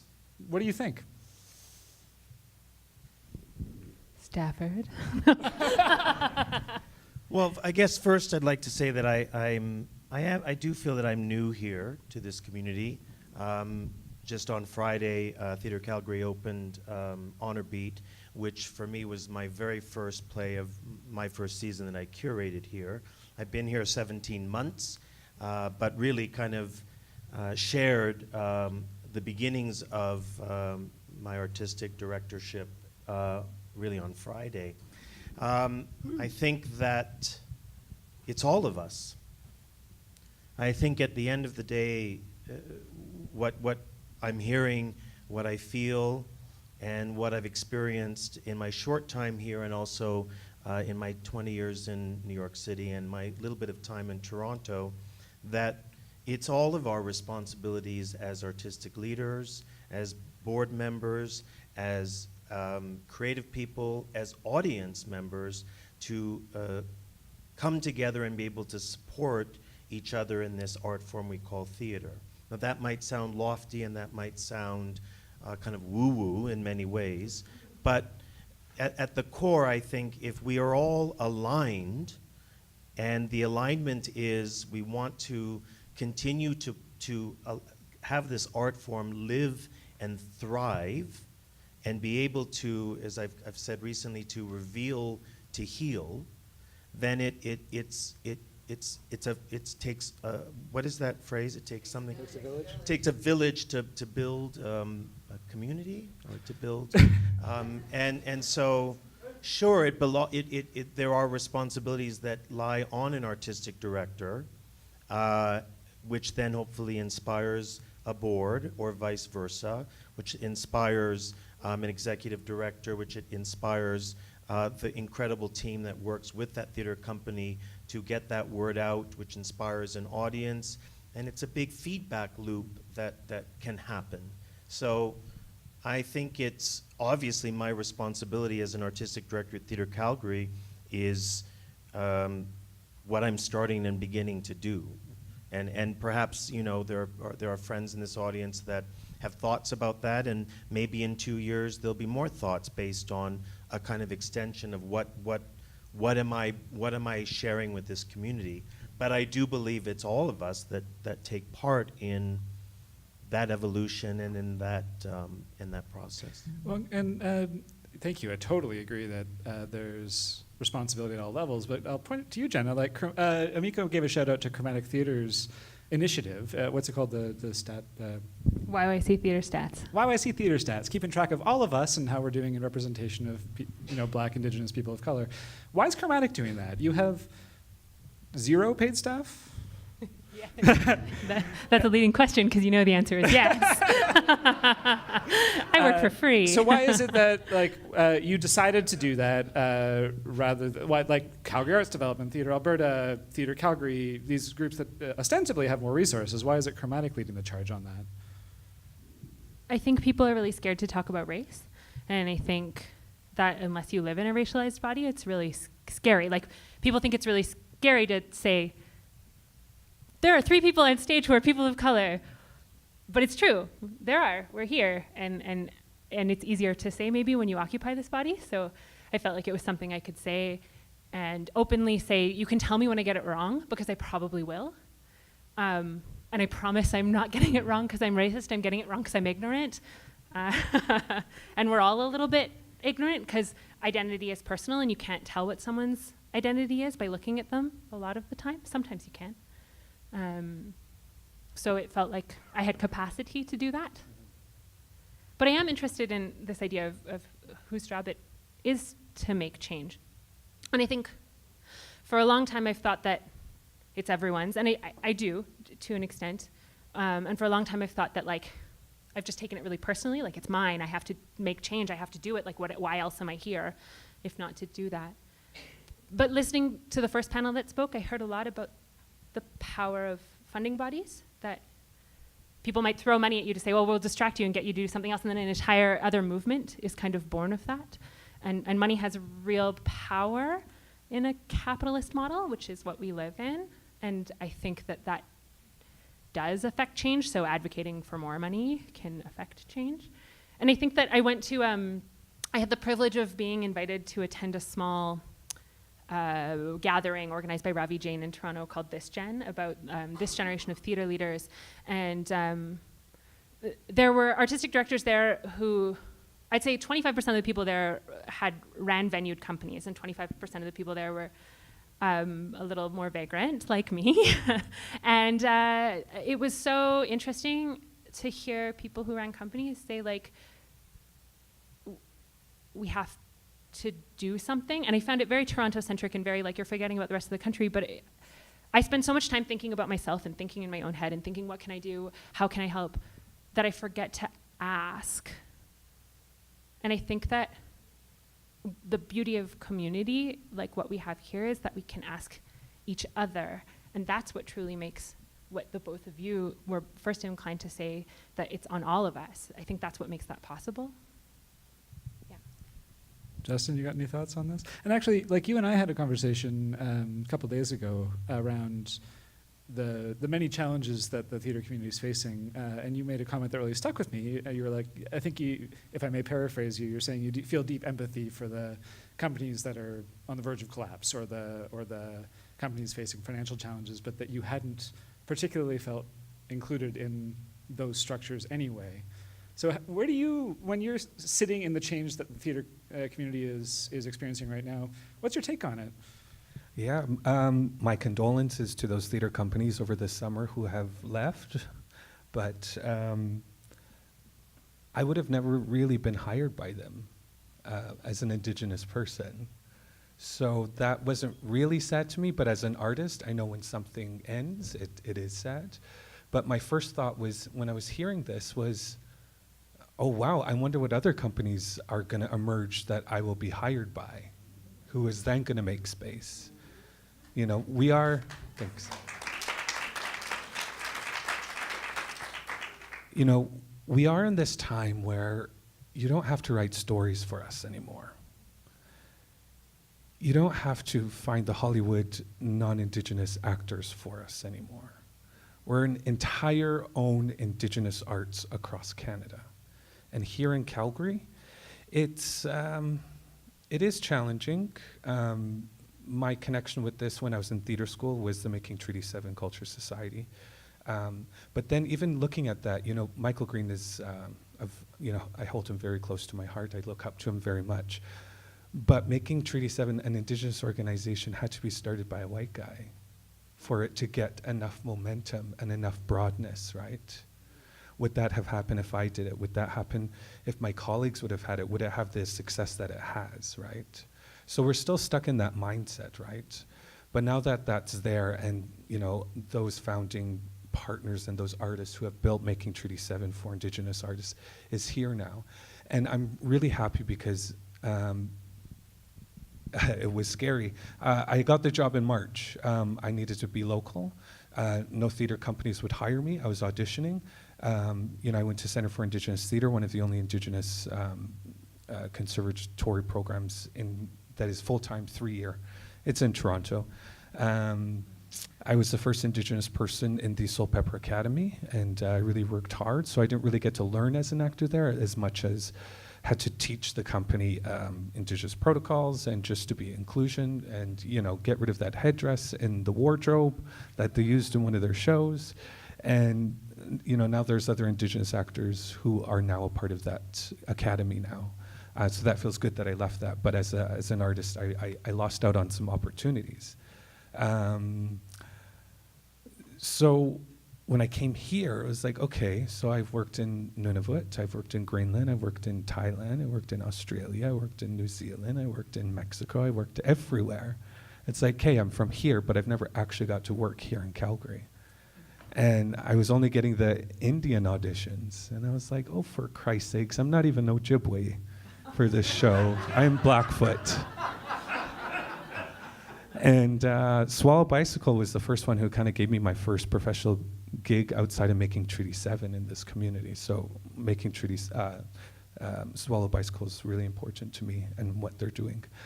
Making Treaty 7, I started in March as the artistic director, and we almost closed. We had a set date in May where we were going to close because financial troubles and, you know, just the shift of different managements within there. And so I was kind of handed a dud. It was like, yes, an artistic director. You know, I've been spending 6 years working with companies across the world who are Indigenous. We have enough for one payroll? What? Where's our support? What's going to happen? Who's, you know, then another company goes under. Okay, well, we have to keep fighting. Another one goes under. Okay, we have to do that. I worked my ass off. I raised $500,000 in 3 weeks for that company.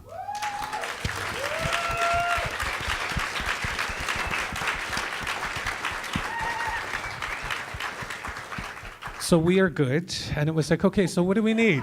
All right, let's get this show on the road. You know, and it took much partnerships, right? From provincial, federal, local, municipal, private, you name it, you know, and it was all done in partnerships, right? So what do I need here in Calgary? What do I need? How do I share this space with you? How do we share space? How do I get included? How does a nation be included here in Calgary, right? So if you look at the Indigenous canon alone, I don't think there's a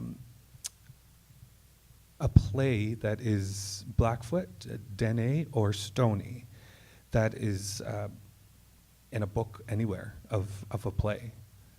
in the Indigenous canon. Okay, so let's start there. Treaty 7. We have the three family languages. Let's see what's happening there. I come from a dance theater background, mostly Western, and I also trained in Indigenous, but the Indigenous culture is still merging. Okay, so what do we need? What do the visual artists need? What do the documentary peeps need? What do the dancers need? What do the theater people need? What do the mentorship community need, right? And so the organization has been functioning with its one big production annually and supporting some other stuff there. And so what we're now doing is that instead of being active for 4 weeks of the year, we are now going to be active about 11. I'm trying to push for 12, but the company's saying I want to sleep, so I'll let them sleep. So we'll be, we'll do 11 or 10. And so as of right now, we're good so far, but we need your help as well. We talk about bums in seats. You need to come see our shows as well, right? As long as we can survive within this. So that's, thank you. That's a wonderful segue to, we saw Emiko's highly depressing graphs. Oh my God, let me just say about that. Wow, those stats, but it's not, that's not, it's not common for an Indigenous person to see any of that. So I am disabled. I do live with a mental disability. I am First Nations, and I'm an artist. So I fit into I'm probably like of 1% of all of those little numbers. in there. Well, and all three of you in different ways are working to, I think, support changing those stats. And I'm curious, how do we do that? And part of it, like Justin, you talked about building more opportunities for more Indigenous folks, whether they're visual artists, writers, theater artists. Jenna, I don't know if folks know about the Reading Rainbow initiative that you're doing, which is, well, I won't talk about it, that's super white-splainy, but, and Stafford, I'm interested in, you're doing all these trainings with the Broadway Dreams, the internships, Shakespeare by the Bow, opportunities for more people to come in. Are those the ways to get different voices, different people on stages, or what else needs to be done? Well, part of it is in the initiatives, obviously, and part of it is in programming. And from an artistic directorship, is who do you put into those positions of the creative team to open up those channels. And so, at least for me, that's the beginning of that journey and how to begin the process of connecting to community in a different way. I mean, the Reading Rainbow is an initiative where I email quarterly all the people of color I know and ask them to come read a play. I can see a bunch of you in the audience, which is great. And they come hang out in a studio and we read a play by an artist of color, usually Canadian, but not always. And then we just eat snacks. That's it. When I moved here, what I missed was community. I missed, and there is obviously community here in spades, but I missed having a chance to connect with people who could relate with me on a level where we didn't have to talk about race like it was an elephant in the room because we all just were, and to eat food because food is love, and I think that exists across many cultures. I call it the feather in the room. Yeah, the feather in the room. And so we would read plays, and I've had the joy of watching actors grow in confidence with their cold reads and feel like they can read anything because it doesn't matter in that room. And it's been an opportunity for people to connect with one another and meet other artists of color and to start their own work together. And so for me, that's really deeply meaningful and important. And it is also exclusive. It is invite only, and so if you don't get those emails and you want to be on that list, let me know, because I'll put you on it, and you can come have a feast with us, and you don't have to read. Yeah. That's what that is. I mean, I don't know if it's the way. I don't think there is a way to achieve things, because I also think that, like, we keep saying we're not boxes to be ticked, and that means the work is never done. Hell yeah.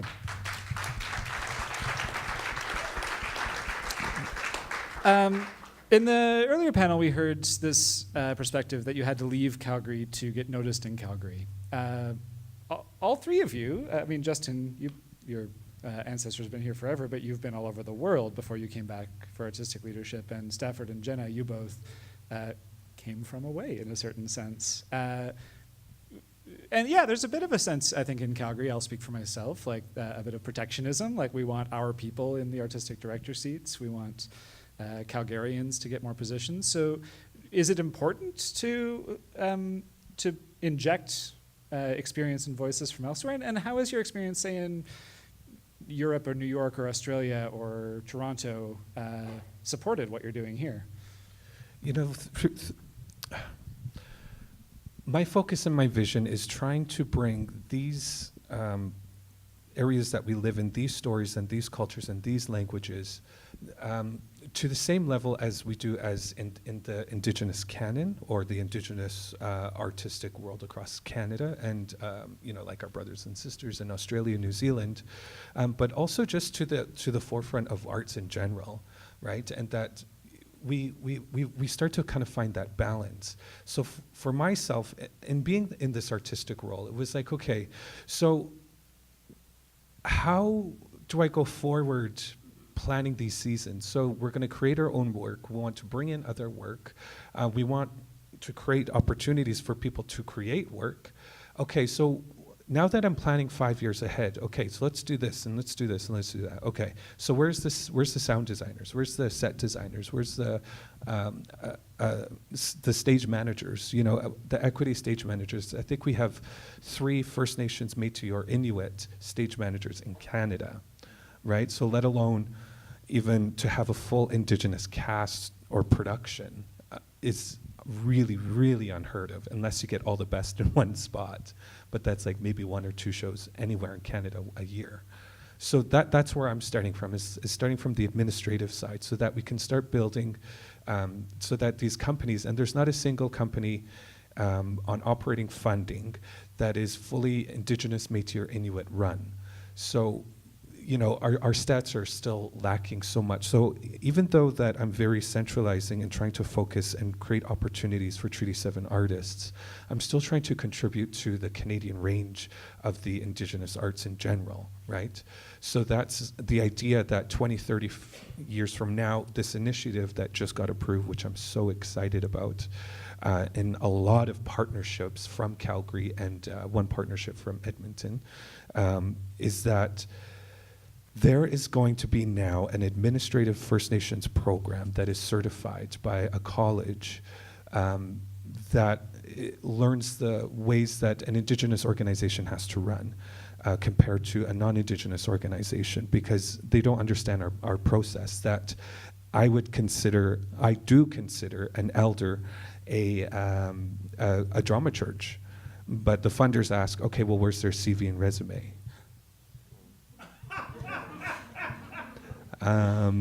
It's in their head. I'm here, like I'm living and breathing my bloodline. That's their CV, resume, and bio and headshot. But so we can't access some funds, or we have to figure out let's say we have 5 steps of funding. Okay, so in the Indigenous component, there's about 15 to 30 different steps we need to get through around on our end to accommodate for the funding, right? So this mentorship of administrators will understand what we have to go through. So it's kind of a mentorship that's based on systematic funding racism and how to survive that, and throwing you kind of in the deepest end so that artists across Canada, wherever they may go, or internationally, that they can pair up with these amazing artists that already exist all over Canada and start to create their own companies. So we don't have to, I've done Stratford, I've done NAC, I've done Soul Pepper, I've You know, I've done the Canadian Opera stage, you know, and it wasn't for me because I always had to, I felt like the sense of I have to wait for an opportunity and then be, you know, guided. Okay, well, you can only be this kind of Indigenous, or you can only talk about this kind of Indigenous, or you can only be included of this particular Indigenous. Where it's like, why don't we have our own funding and our own company so that we are as big as Stratford, that we are as big as the NAC, that we can do these, right? And so I think us as a people are moving towards that, but we need to continue that. And so my quick last thoughts before, sorry, I'm taking the mic, I'm so sorry. The truth and reconciliation, we are so far from the reconciliation part that we're still very just touching the truth. But if we keep that idea that we still are trying to know the truth, you know, hopefully in the generations that are our ancestors that are not even born yet, they will get that opportunity for full reconciliation.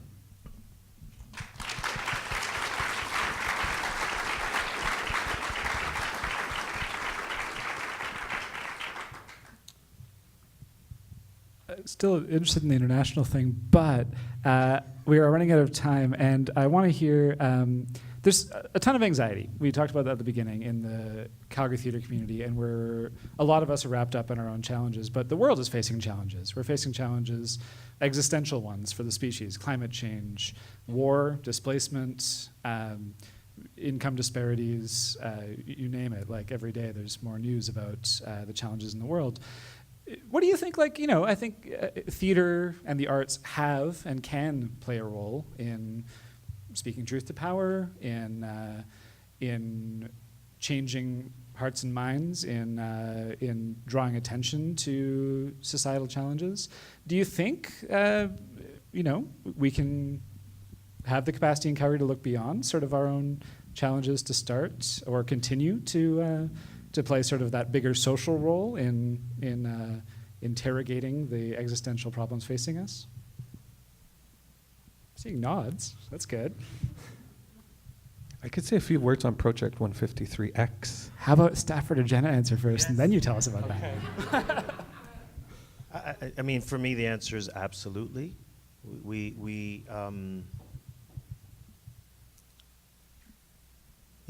Absolutely, because I think in many ways the pain and or discomfort that, someone said shitstorms. Every community, every industry, every country, go through those kind of shitstorms. And how are we as a community going to move through it? How through the face of adversity do we rise above it? And how do we heal from it? And I guess that's my dream and hope, is that we can come through shitstorms and to learn that there are no mistakes but lessons to be learned from those shitstorms. And so, I mean, I don't know if that answered the question, but. I never expected to hear the word shitstorm so often on this stage.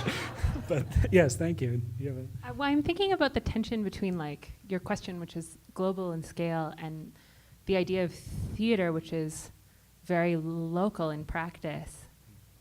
And yes, theater shows have reached thousands of people, but the beauty of theater is often its ephemerality, that we have to share space to experience things.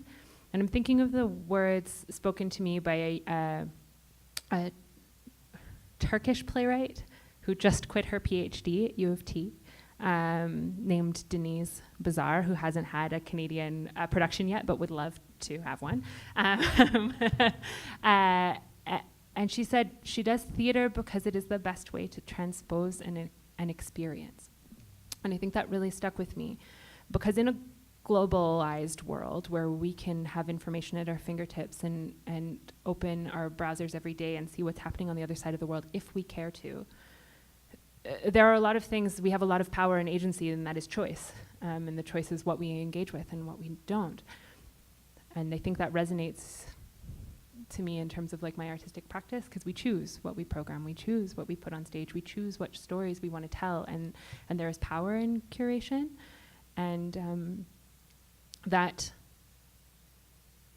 there is a tension inherently that exists there between the need and the desire to claim what is local and support what is local, and the urgent things that our species faces. I don't know that I have more to say on that, other than that there is a tension that exists there, and it is deeply troubling. We have to wrap up like immediately, but we have a wonderful segue. Do you want, each of you have projects either ongoing or coming up, and you were saying Project 153X is one of them. Want to tell us about that? Right. So my last attempt after 10 years from training to being international was a project. I put 3 projects that were, you know, in my emerging years or my first creative ideas as a dance, theater, music artist, and I need to do them, and I need to, you know, move on to the next segment, and tallied them up, and it was like almost $1 million to do these 3 projects. So I was like, okay, is Calgary ready for this? You know, to bring in an independent artist. So it's for the artists that are trying and, you know, doing the bake sales, keep going. And fortunately, with the partnerships, this big project was able to happen, and is going to be happening, so that in the next 3 years, 3 big Blackfoot specific projects are going to be produced here on main stages, starting in February. Hell yeah.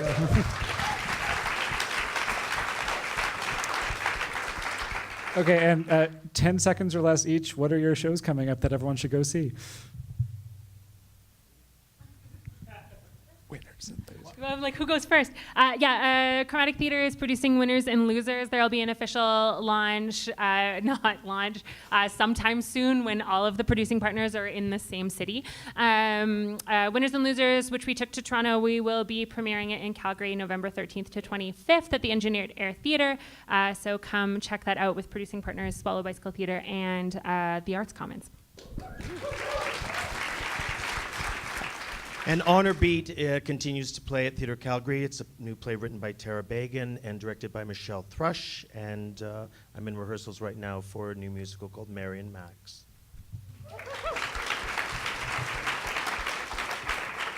And for Making Treaty 7, we have Gitis Tononix, a new theatrical take on the Making Treaty 7 project, happening at the Jubilee, 3rd and 4th. Matinees are already sold out. Tickets are going fast. Visual art exhibition at the Sea Space that is premiering for a week, September 27th to the 26th. Our second show, Gitis Tononix, Our Mothers, a female fully produced production of the Indigenous women's perspective to the signing to the missing and murdered Indigenous women, keeping our women proud and strong at the Martha Cohen, October 24th, 25th, and 26th, and possibly the 27th. Thanks. Thank you all.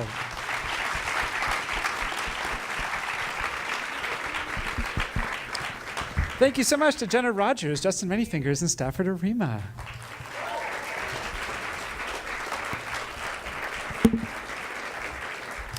We're officially over time, so if any of you all have to get back to your homes and families, then I understand. But we have 3 more things happening.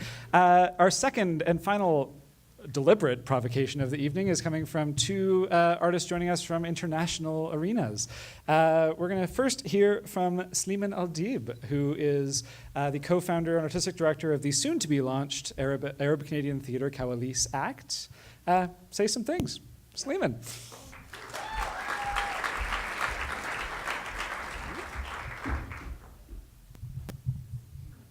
Hello, everybody.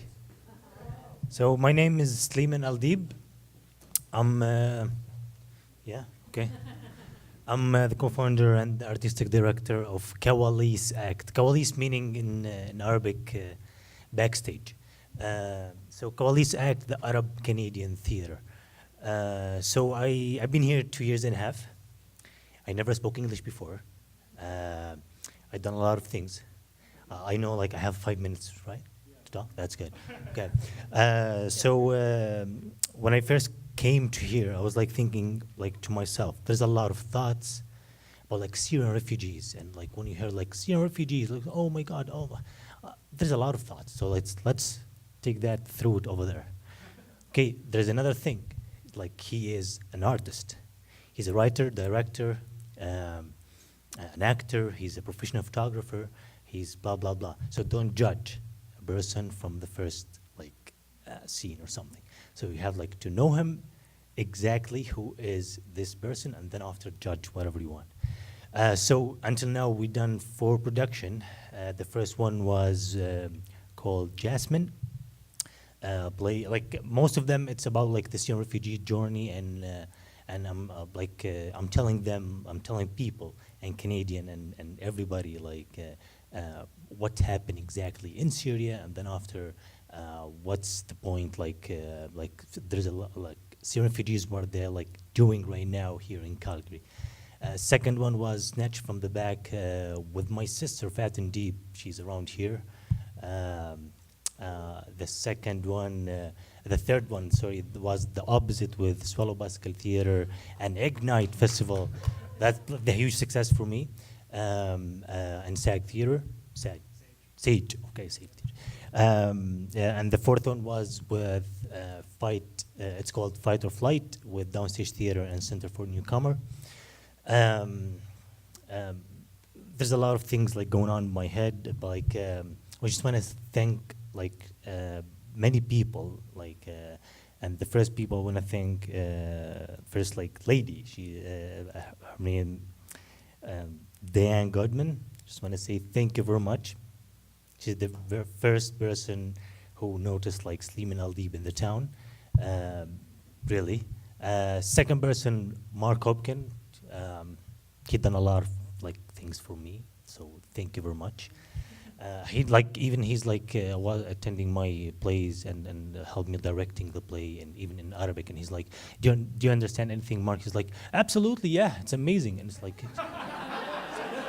it's like, oh yeah, but you know, like you have to do this, maybe, and that, and but like I'm not into the play, but like, what's the play about? I was like, okay, let me explain it to you.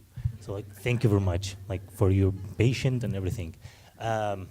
And that's it. So Kawali's Act, it's going to be launched soon. I hope, like it's going to be like an actual event and an official one, and I hope everyone can come and see us. The next project is going to be a play called Struggles, which is like not only for the Syrian refugees and whatever, it's going to be like for each person in this life that is like having a struggles, and I'm going to be the main actor and the director and the writer, because like the our community, like the Arabic people, like we have like a lot of like artistic people, but like they're like super shy. That's first. Second, and there's no a place to collect them, so that's why I'm doing Kawali's Act to collect them. So thank you very much.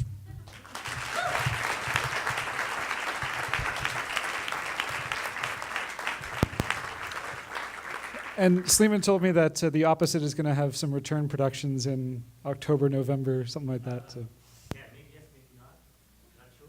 Stay tuned. And maybe with Swallow Bicycle Theatre, we can do it again. Yeah. So we're not sure. Our final provocation of the evening is another fabulous artist from elsewhere. Bianca Guimarães de Manuel is currently working with Swallow Bicycle. My God, I realize everyone's like, Swallow Bicycle's great. I'm like, who programmed this? But yeah, currently working with us and about to defend her master's thesis on Wednesday. So it's really rad that she can join us. Bianca, come on up.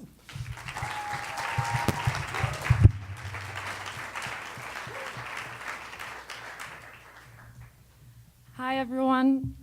So I moved here 2 years ago from Brazil to study my master's degree at UFC at the School of Creative and Performing Arts. And you have to understand, as an artist in Brazil, you probably will never have funding. And as some of you might have seen the news about the museum in Rio, you might understand my feelings. So I'm sorry if by any means I lose the nuance of the whole conversation we're having about the grants and the theater community in Calgary. But it's hard to understand because in Brazil context, when I left, we were also being struck by the oil crisis.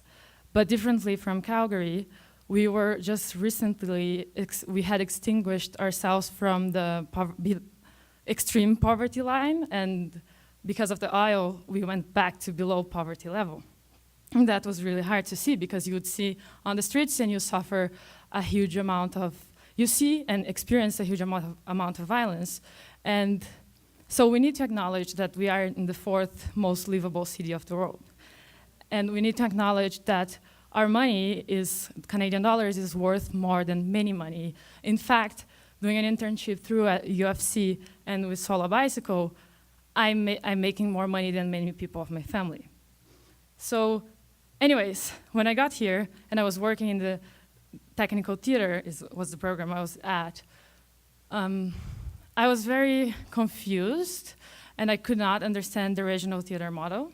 And I did not fit in the regional theater model, and I thought as giving up because I did not have the language skills. I also was learning English. I did not have any of the technical abilities that other designers in Canada would have. And so I thought of giving up.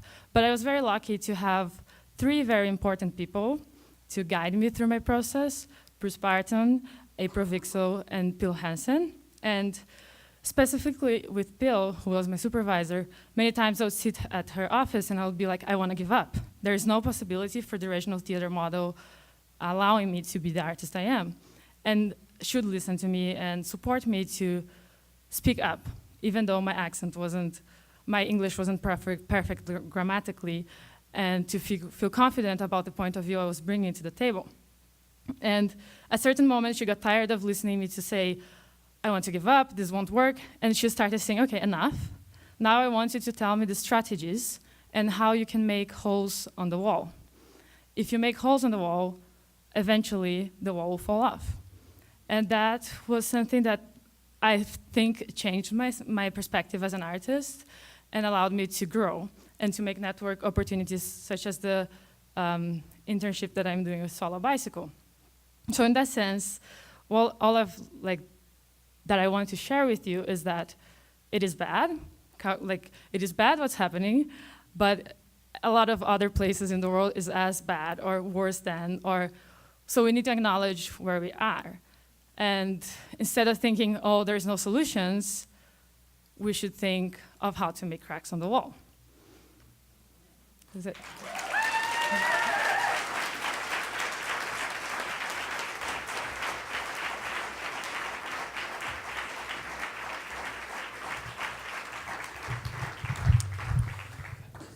So I think that's a wonderful thing to leave off as, speaking of cracks in the wall, at the end of this we promised sort of some concrete calls to action, and I'm just going to fire through some. These are not scientific. These were out of my brain. These were out of consultations that I made with other members of our community, but all of them are things that we can do, whether we run companies, whether we're independent artists, whether we're arts workers, art supporters, things that we could do to try to make things better in our community. So let's just roll through some of them. This was originally supposed to be a forum about succession planning. It fucking wasn't. There will be one. Kim, is this open to anyone or whatever? There's a succession planning workshop? You don't know? Cool. Rosé Foundation is maybe running a succession planning thing. Ask Simon or Kim. And then Board Leadership Calgary, which is at boardleadershipcalgary.ca, offers great workshops for boards and nonprofits to get a better understanding of how to operate in the world. Check those out. I will also post this slide deck on the Facebook page and email out to the Eventbrite folks, so you don't need to frantically take notes.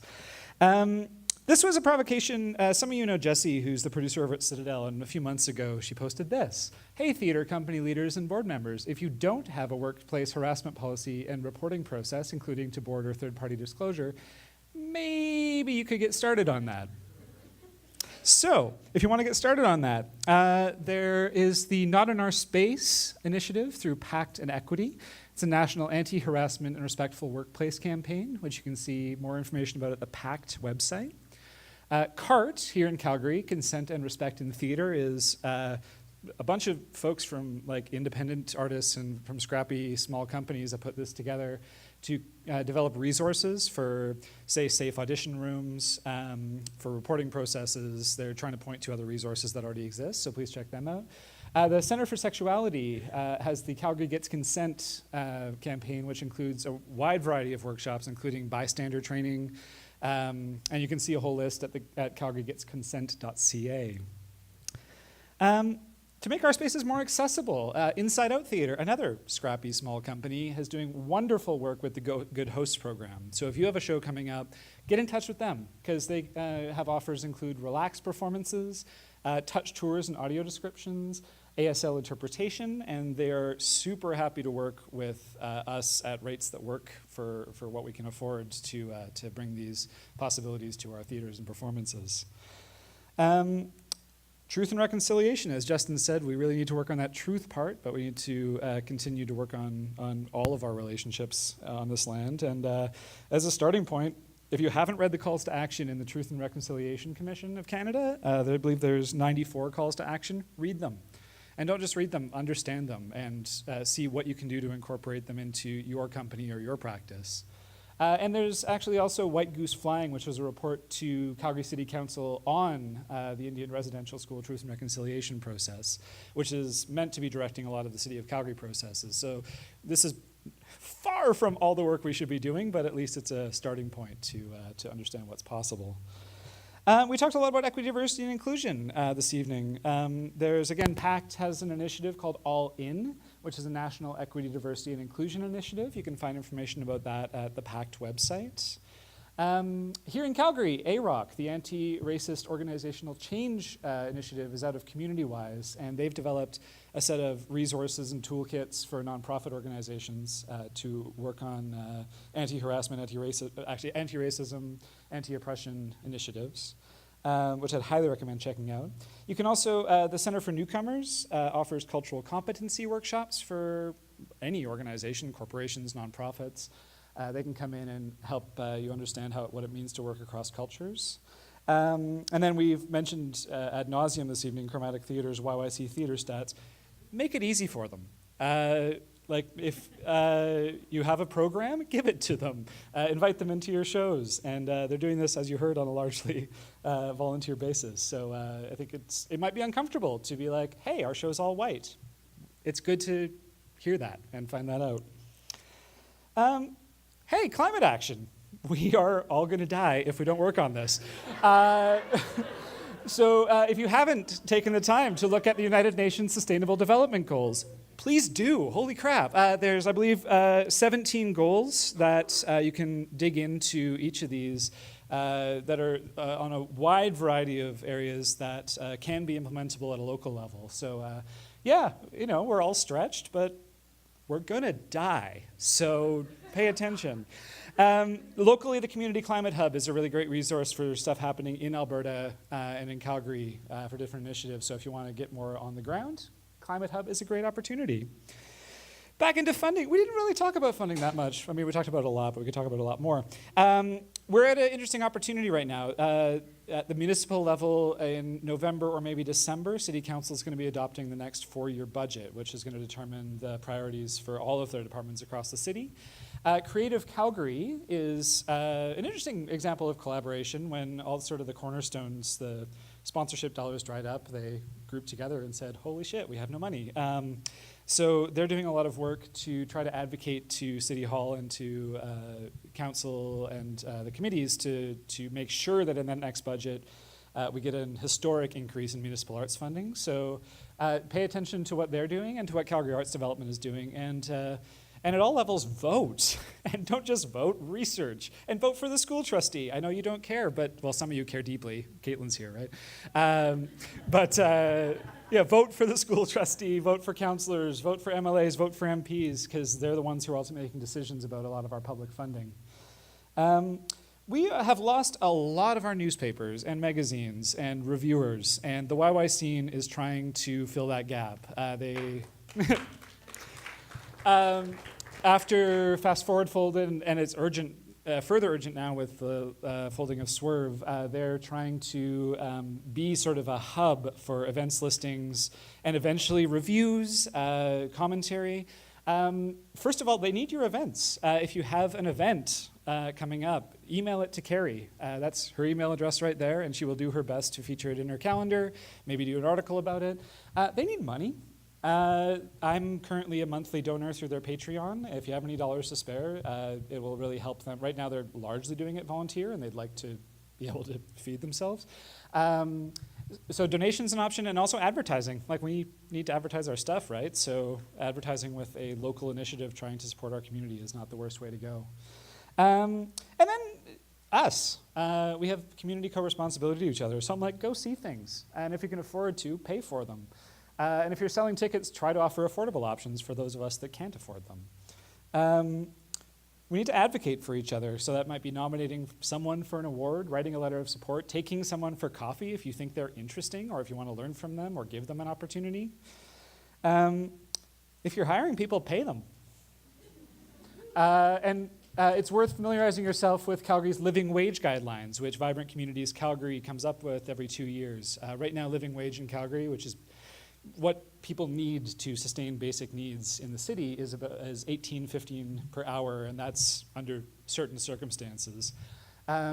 If you're not paying $18.15, think about why. If you can't afford to pay what is like living wage is called that for a reason. What other accommodations are you making to allow the people you're working with to live? Folks want to partner with us. These are just examples from my own network, but the Center for Newcomers, the Asian Heritage Foundation, the Energies Futures Lab, and Mount Royal University's Changemakers Lab are all actively interested in working with artists. They don't totally know how, but that's part of the work, is to sort of go to these groups and say, yes, we accept that invitation, and we will work with you to try to work on low carbon futures or changing the definition of mainstream culture in Calgary. And I encourage you to attend things outside of your comfort zone. See a play in a different language, say Arabic or Russian, or Alan Close and I went to a lovely Spanish production about a month and a half ago. Go to a city council meeting. We just went to one last week and it was boring, but also a fascinating process to see how council works and how money gets allocated.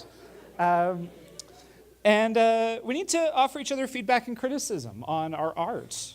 We don't have reviewers. Well, we do have reviewers. Thank you, Louis B. Thank you, Stephen Hunt. Thank you, Jenna. Yes, you are doing wonderful work, but you need help. And we need to be able to criticize our own work and each other's. We need to be able to offer feedback on administrative practices and on behavior.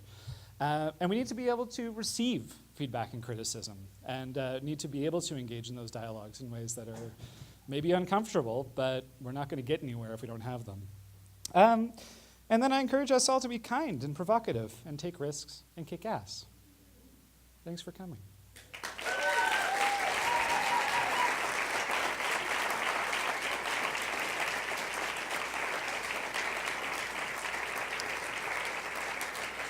So we went super over time. That's my fault.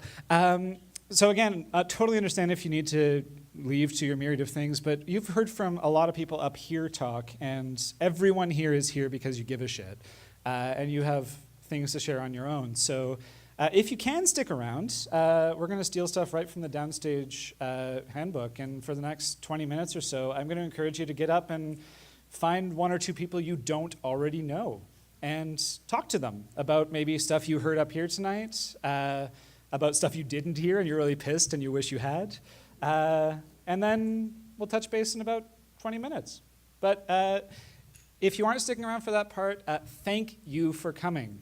If you didn't pick up a zine on the way in, please pick up one on the way out. There's really important thoughts there from 14 theater artists from this city under the age of 25.